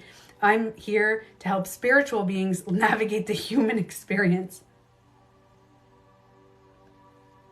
I think spirituality's vehicle is connection. I feel a lack of it presently. Happy to be here. Oh my God, that's so good. I really wanted to talk about that, Cinnamel. So I don't know, Cinnamel, I'm going to follow you because, hold on. I think Cinnamel, you should be making videos. You totally should. I don't know if you have videos on your post, but you should totally be making. Spiritual, okay. So there are some people that believe spirituality, by the way, as soon as you go spiritual and you become more connected, you actually feel like you want to be more alone. You become almost introverted. When you start to meditate and heal and do all this stuff, I'm too shy. Well, you don't have to post your face. You can post the quotes that you've been writing. All the quotes that you've been writing on my live, you should totally post those. With the sound of like the TikTok sound, because it's beautiful. Just, I don't know, but you should share it because you have really nice words that you're using. Okay, side note. Anyway, that's so me. So anybody who's too shy to make TikToks, you could start by making like, film the wall or film like a green screen and put words, and it's nice. Anyway, I believe in everything that has to do with the world and the earth. Jessica Rabbit. What was I saying? Damn it. What was I saying? Oh, yes. So, no, wait, what was I saying? Spiritual beings, human experience. Damn it. I don't remember what I was saying. Oh, yeah. Introverted. Oh, yes. That's what I was saying. So a lot of us become introverted. Thank you, Starry Queen. So a lot of us become, as we reach the spiritual healing, self-awareness, we become very introverted. And the sad part is that if you were like clubbing, going bar hopping before COVID, and you were going out with your friends and gatherings a lot more, and now you're like, fuck that. I don't want to do that anymore. What was happening is that you were forgetting who your consciousness, your soul, you were forgetting. You're just like, hey, I'm going to keep busy. I'm going to keep busy. I'm going to go to work on it. And then pandemic made the whole world stay at home. And who am I? What are my thoughts? What are these thoughts? What are the thoughts about the world? Oh my God, the government. Oh my God, vaccines, no vaccines. Like everything started becoming like, and the world of shit started going down. And then we found ourselves. We had to meet ourselves in the pandemic. We met who we were.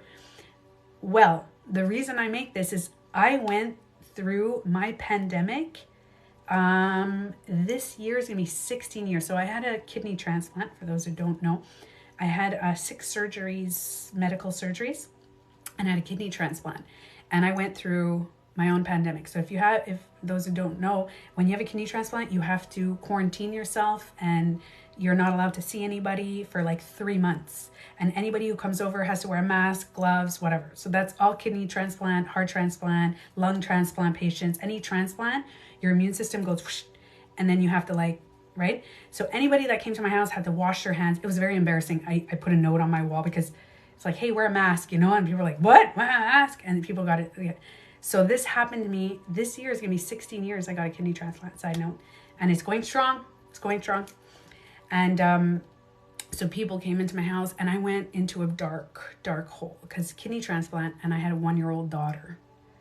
And then when my daughter was 2, my boyfriend, my daughter's father, and I split up. So I had a kidney transplant. I had 5 surgeries after that. And I was a single mom of a 2-year-old. Let me tell you, I've met myself. I'm in the hospital. By the way, when I was pregnant with my daughter and I was going through the kidney failure when I was pregnant with her, I lost 7% down to 7% function. And I remember I was like, I had to be in the hospital for 6 months. I delivered when she was 7 months. She was like 3 pounds. Think about it. Every day, I'm like literally almost dying, sitting in the hospital. I had nobody to talk to. I was sitting in the hospital. I made like 2 friends that were also in the hospital for a long time.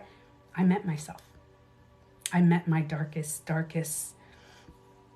And then right after, the first boyfriend that I had after was super like conspiracy, spiritual and and he like introduced that to me, and he's like, your consciousness, higher self. I was like, what are you talking about? What? And it just went, and I already had that vibe. So years ago, I found everything. And then when the pandemic hit, I was like, oh, a lot of people around me that were never sick, that were never scared of dying. Nobody was scared of dying. Do you know that people who don't want to get vaccinated are scared of dying, and people who want to get vaccinated are scared of dying. Like both people who are extremists, I'm talking about like super extreme, they're scared of dying. I'm talking about every fucking thing, and then I'm trigger warning today. Both sides are scared of dying. I know that feeling. I very much know that feeling. So if people are like, get vaccinated, don't get it, you got to get vaccinated, you're scared to die. And the people are like, don't get vaccinated, it changes your whole fucking thing, and you're going to get a insert, and then the shit's happening, and the vaccine's going to kill you. They're scared of dying. So both sides is extreme fear of dying. And I have to tell you, when I sat back and I watched everybody fighting about yes vaccine, no vaccine, yes, I was like, oh my God, everybody's scared to die. That's what the fuck is. Yes, Sam, so it takes chronic illness to take you into dark spaces to find yourself. So when you're scared to die, and listen, for those of you who don't know, I've almost died a few times. I have pictures. Actually, do I have them here? I totally have the pictures. I don't know if you guys want to see it. Do you guys want to see a picture? I've never shown it to you guys. I have a picture. Oh, thank you. Hydrate. Somebody said you gotta hydrate. I felt that too. I was like, I'm getting like dehydrated. So I have a picture that everybody thought I was dying. So I'm sorry to say that. Stage 4 cancer survivor. Okay. So I have a picture, and I could show you in the picture is my blood pressure, and you guys wouldn't fucking believe it. So I'm going to show it to you guys. And I just gave birth to my daughter, and I had 7% kidney function. I'm 5'7", and I was 100 pounds. Okay, 100 pounds. And I almost died, and my mom started taking pictures. So she took pictures with my father, she took pictures with my boyfriend, she took pictures with my grandmother, she took pictures with everybody, because the doctors are like, she's gonna die. And all I kept thinking, I knew I wasn't gonna die. It was weird. I knew I wasn't. They're saying like she's dying. Like it's my body. They took blood from my foot because my blood pressure was so high that my blood wasn't pumping, and they only found a little vein that didn't pop in my foot. So I have a few pictures of that. And I met death a few times. I remember when I got the kidney transplant and they put me under. I wasn't scared before, but as soon as they go, okay, close your eyes. And then I hear the doctor go, kidney's on its way. And my mom was giving me the kidney, and I went, oh my God, my mom's open. My mom's kidney is out of her body and it's coming to my body. And then whoosh, I passed out. And I woke up and I had an anxiety attack, and they had to pin me down and put straps on me because I was like, I thought I was going to die. Okay. And the kidney didn't work for that. So I had a few, oh my God, almost death. Okay.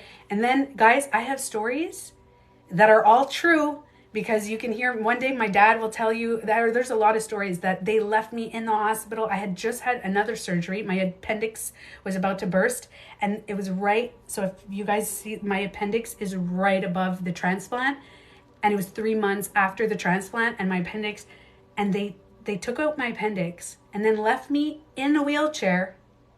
I never sued the hospital, but they left me in a wheelchair in the middle at 3 a.m. or like maybe 2 a.m. in the middle of the hospital, sitting like this after a transplant and a surgery. And my dad walks in to come and pick me up, and he goes, what the fuck? There was nobody around me. I was all alone. Another time they left me in the room after the transplant, 3 hours after my transplant, they left me in a room for 5 hours. My dad freaked out. My grandmother started swearing at everybody in German. They left me in the room, closed the light, because she got pissed off because she was trying to give me an ultrasound to see how my kidney was working, and I was crying. By the way, guys, I was 25 or 26, 25 years old. 25 years old. Like I'm like a fucking kid. Anyway. So see how I'm not crying or anything? Because I met myself. All that shit, I met myself. When the pandemic came and people were getting like, oh my God, don't get vaccinated, stay in your house, don't say that. At first I did. I won't lie. At first, when the pandemic hit, I was like, I got scared because I was like, there's something that can kill us. Like, what the fuck? And then I got scared because it like triggered, oh, by the way, if you have an immunosuppressant, you're going to die. That's literally what the news was telling you. So I got scared for like 2 weeks. And then I stopped and I was like, oh, Okay, I get it. Keep telling the story. So I get it. I was like, I get it now. So I met myself in these, and I have to tell you, I have way more stories. I have so many trauma, fucked up stories that happened to me. Oh my God, even stupid, like falling in the bathtub, cracking my spine, dislocating herniated disc on the floor for 3 days. I couldn't move my body and I was straight for 3 days in the hospital. Fucking thing, they neck brace. And then I was in the winter, I was driving and I was like, what is this? I swear to God, it's like this world I was meant to, I think that I was meant to talk to people about enjoying the human experience, because death will come to all of us and it's scary. It is fucking scary. And that's why people are mad at people who are getting vaccinated or not getting vaccinated. There are some people in my family, listen, somebody got vaccinated and this person didn't, okay? They're very close family. This person was crying, oh my God, did you see what you put in your body? You poisoned your body with the vaccine. And this person's like, what? And then this or that. And I realized it's scared to die. No matter what side you're on, if you are really angry at the other side, it's because you're super scared to die. And I get it. I get it. It's fucking scary. It is scary. But if you're not too scared to die, if you're not, because I have a friend that's like not vaccinated too, and then don't get the vaccine, it's going to completely get it. I'm like, you're scared to get sick. You're scared to get sick and die from the vaccine. It's the same thing. So I'll show you guys a picture, but I get it. I get it. I have to tell you, I totally get it, because it's scary. It's scary no matter what. And you don't want to have, like, it's scary to have a sick body. Some people are like, oh, if you get COVID, you get residual problems, right? For a long time. Some people say you get the vaccine, you get residual problems. Somebody said, if you got vaccinated, you know you have a bug, a thing in your body, and blah, blah, blah. I'm like, yeah, but I'm going to die. The bug is going to be in the earth. My physical body is going to die eventually. And that bug will be in the earth. If you don't get vaccinated, like, there's so much shit. I was like, in the end, that's the same fear. And that's why I wanted to talk about it. I'm scared to be sick. I get it. I get it, Angelica. I've been sick my whole life. I get it. Listen, I get it. I'm going to go get the picture. Hold on, guys. You guys can talk amongst yourselves for a second. I know exactly where the picture is.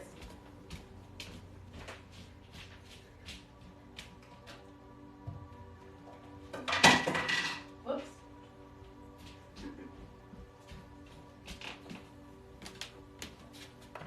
Are you talking amongst yourselves? So I have a Winnie the Pooh because it's my daughter. It's my pregnancy. Now, okay, pregnancy pictures. There it is. Okay. So I can't show you August 10th, 11 a.m. Okay. Hold on a second. I just have to hide a couple of things because I don't want to show people. This is a nurse. Okay. So in this picture, I don't know if you guys can see. This picture, okay, I'll show you guys in another picture the blood pressure. So this picture my mom took. This is when the nurse took her aside and said, she's gonna die. Like we're preparing for the death. So I can show you guys my dad. My mom took a picture with my dad. So I had this was there, but then it comes off. You'll see after. Hold on, can you see it in this picture? No, you can't see the blood pressure. So she took a picture with everyone. I'm not gonna show you guys. She took a picture like this with the father of my daughter. Oh, I don't wanna, my name? No, you don't see my name.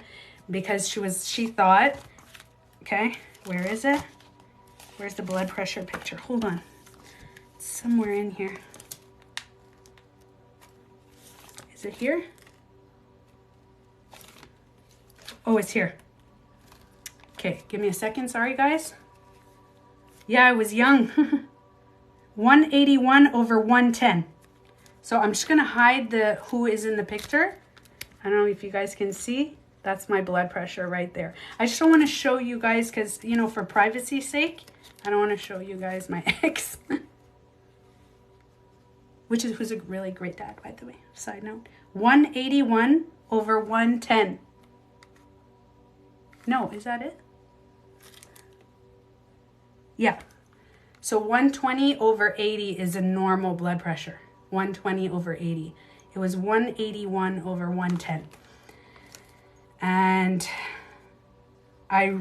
they told my mom, they're like, I'm in Canada. I'm in Canada. Healthcare is included here. So, but yeah. So I have a lot of these pictures. That's me and my dad. And this was a picture that my mom took. Now I have a lot more pictures, but I don't want to show you guys all with everyone. I have pictures with my grandmother, pictures with my mom, she took pictures with everyone because they said she's going to die and this is her last moment. So they all stayed in, and usually you're not allowed, right? You're not allowed, like when you go into delivery and all that, to have all the people, but everybody was in the room. They let everyone there because they thought I wasn't going to make it. I can show you my grandmother. No, I don't. I'm not going to. Just gonna keep, anyway, so there's a bunch of pictures. And then I'm gonna show you guys my daughter, how tiny she was. This was my daughter. She was born. Okay, so that's her dad. Look. Hold on. She was in an incubator. Look at the little munchkin. It's so cute. She's so long. She's so little. I am glad I survived it all. 120 over 80 is the normal blood pressure. What did I say I had? I didn't remember. 181 over 110. That's what it was. Yeah. So this is, and I survived. I survived. My daughter's teeny tiny. Oh, here. That's me and my daughter. So this is a week after, because for a week I couldn't move. And this is a week after the delivery. Look how little she was. She was 3 pounds. So they said that they thought I was going to have a heart attack and I wasn't going to live. So just letting you know that I get... Is there anything else? No, there's all baby pictures here. It's all baby pictures. The reason I knew I had them is because my Father's Day was there recently and my daughter needed a picture of her dad. So she came and she's like, hey, look what I found. She found the album. 5 months premature. Oh my gosh. Premature babies are a different type of people. They're like special. Oh shit. It froze like this. It froze. It just said low battery, 5% battery. So... I guess I'm going to upload this live. Do you guys think I should upload because there was no glitching? Because every time I can't upload a live because it was glitching. I feel like there was a lot of trigger warnings. So maybe when I upload this live on YouTube, I'm going to put like trigger warning. I'm talking about vaccinations. I'm talking about racism. I'm talking about everything. I did a forgiveness meditation. This was a very open but loving. I noticed... Yeah. So I'm just letting you guys know I think the reason that all this happened is when the pandemic hit. That's why I started my TikTok, because I saw a lot of people were freaking out about death, freaking out about all sorts of shit. All sorts of shit, man. Like everybody's like, oh my God, and fighting. And then when the racism came out in the middle of the pandemic that people never knew. Like I had friends who were like, oh really? Racism still exists? Like, and then some people were like, no, this and that and anti and pro and this. And there was so much fighting that I realized that a lot of people weren't going inward. They were going outward. They were outward. And I realized, I was like, I've lived a pandemic. For 3 months, I had to be quarantined because of my transplant. I lived that mini pandemic for 3 months of not being able to see anyone, and I survived it. I lived near-death experiences, and I survived it. And I've never racism, but I've witnessed it, and I was like, I could talk about that. I've literally seen and been able to share, and I could talk with people and open up minds and do all this stuff. And because also I found the spirituality, and I went internally and I developed these gifts that I have of seeing shadows, like at the beginning of the live that I just saw these shadows. So all this stuff that I found, I realized that that's why I want to share it with you guys, because I was able, if I could get out of all that and bullied, and I have to tell you guys, if I made a story time, I don't even know where to start. I don't know where to start in my childhood. When do I start with the story times? There's so many things that have happened, but because I got out of it, and not only did I get out of it, like I was in a dark, dark hole. Oh, by the way, for those of you who don't know, I did try to commit, like I know people get triggered by the word, but unalive myself twice. For those of you who don't know, I did. I tried. Once I woke up, once I was in the hospital, they had to do stuff, pump my stomach and all that. So I've lived severe mental depression, massive depression. I hated myself. If I can do it. So I am not somebody that's going to come online and tell you, hey, this is how to be, and then I've always been happy in my life and I've always been positive and everything was always good. And this is how no. I'm saying I fucking live that shit. Anybody can. Okay? And it's anybody. And I have to tell you, somebody says you're strong, you're a survivor. I appreciate that, but I didn't feel that then. I was like, I am the weakest fucking person. I thought the same thing. I was like, I am weak. I have something called focal segmental glomerulosclerosis. That is a terminal blood disorder that lives in the body and I'm born with. That literally makes my body weak and sick and this. I was like, oh my God. And I was like the scapegoat in the family. I was like, everything was just on me.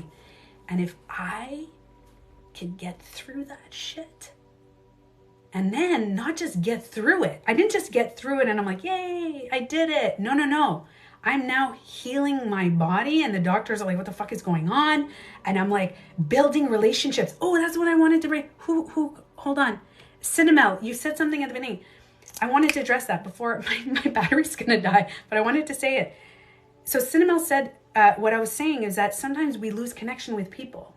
But I noticed that when I found spirituality, I was introverted. I ended up all by myself when I found my spirituality. But I realized that it was like I was too much with people when I was 3D. I call myself the 3D version. I was too much with people. And then I was too much alone because the spiritual self is higher vibration and the 3D self is lower. And then I found this, which is what I tell everyone. So when I listen to Jerry and Esther Hicks, and I listen to Bashar, and I listen to Dolores Cannon, and I listen to all these people who are saying, raise your frequency, raise your frequency. To find spirituality, you need, and to do certain things, you need to raise your frequency. But I am here to tell you, after you do that, because you were too much low frequency, after you raise, then you go here. Then you go hard frequency. And I used to be like, you know what I used to say? I'm not Buddha. I'm not Jesus. I can't find balance.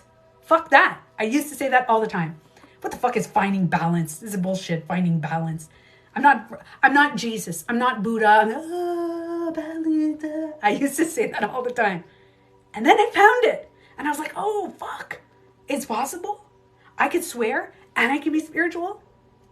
I could be ego and I could connect with other dimensional beings. I could raise my, I can manifest in high and in low frequency. Holy shit. And I was like, this is amazing. This is freaking amazing. And when I found it, that's why I'm sharing it with you guys. So after you read Jerry and Esther Hicks, all that stuff, and then and after you connect with your spiritual self and you're like, and you forgot your human body, and then your human body gets sick and you're like, what the fuck is going on? You know, like all that. I'm here to remind you to be here. And we live on the 3D earth for just a limited amount of time. And I'm going to tell you, while you're here, I'm going to show you a bunch of shit of how fun it is. When you find your spiritual self, it can be fucking fun. But The fun comes with sadness and pain. Okay? But if you learn to love yourself in the sadness, like when you're sad or you're in pain or you got a flu or you got COVID, you got this, you got even cancers and things. If you love yourself in those moments, that's the balance. Okay? F and amen. So learn to love yourself. It's easy to love yourself when you're happy and you're good and you're high frequency and that, and you're like, you love your life, everything. I love everyone. Ah! And then you're sad and then you get a breakup and you're alone and you feel by yourself and your manifestation didn't happen and you're thin and everything is, your life is falling apart and you're like, oh no. It's hard to love yourself then. It's hard. It's fucking hard. But if you master loving yourself when you're feeling that, then you get there. And guys, I did it. Oh my God. I just thought of that saying, that it was a viral TikTok there. I found the person that makes me the happiest I've ever been.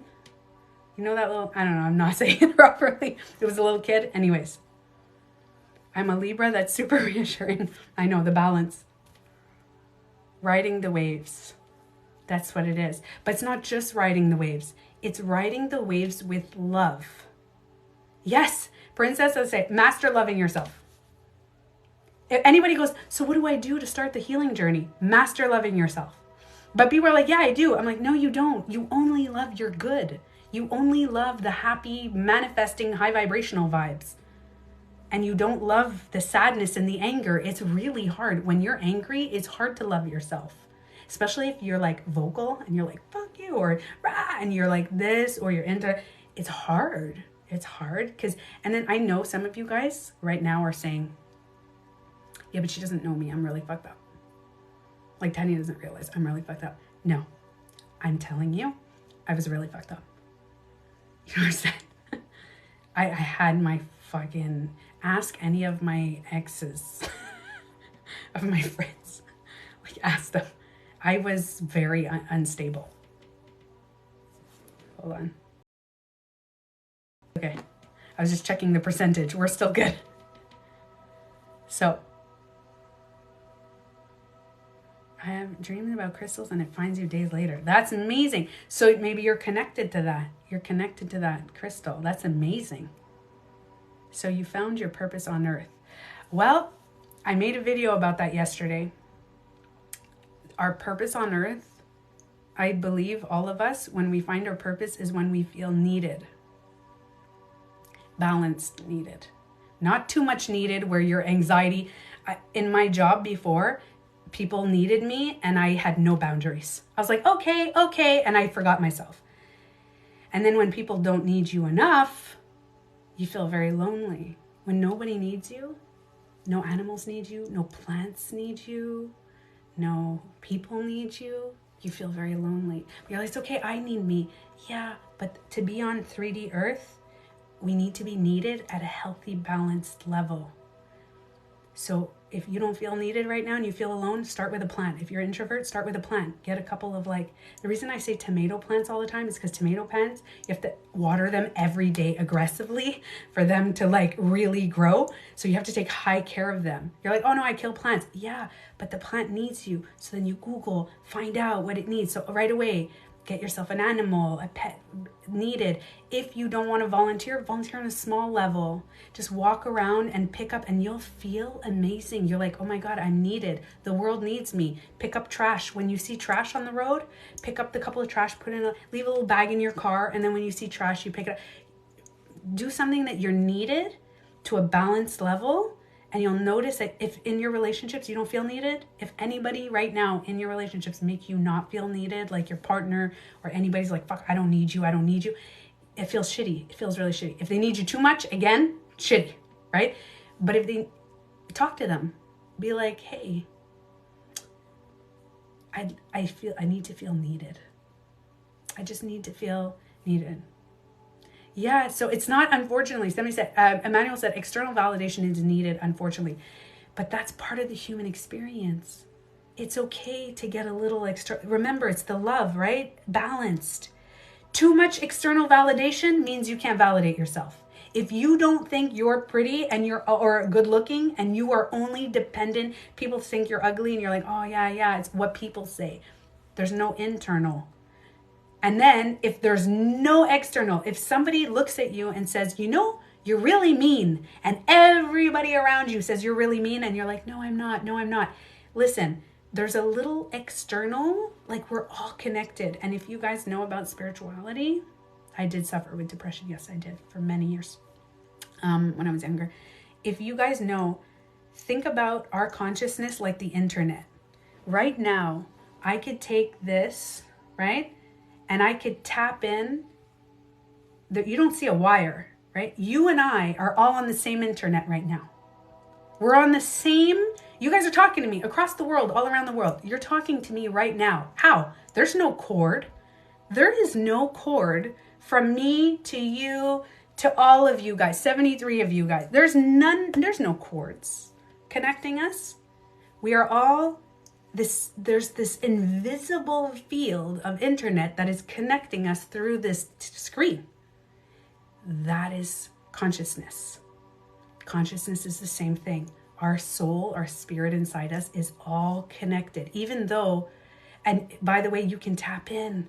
You can tap anytime you want. You sit with yourself, just like you press Safari or Google or whatever. You think, you sit there, and we can tap in to the unified field.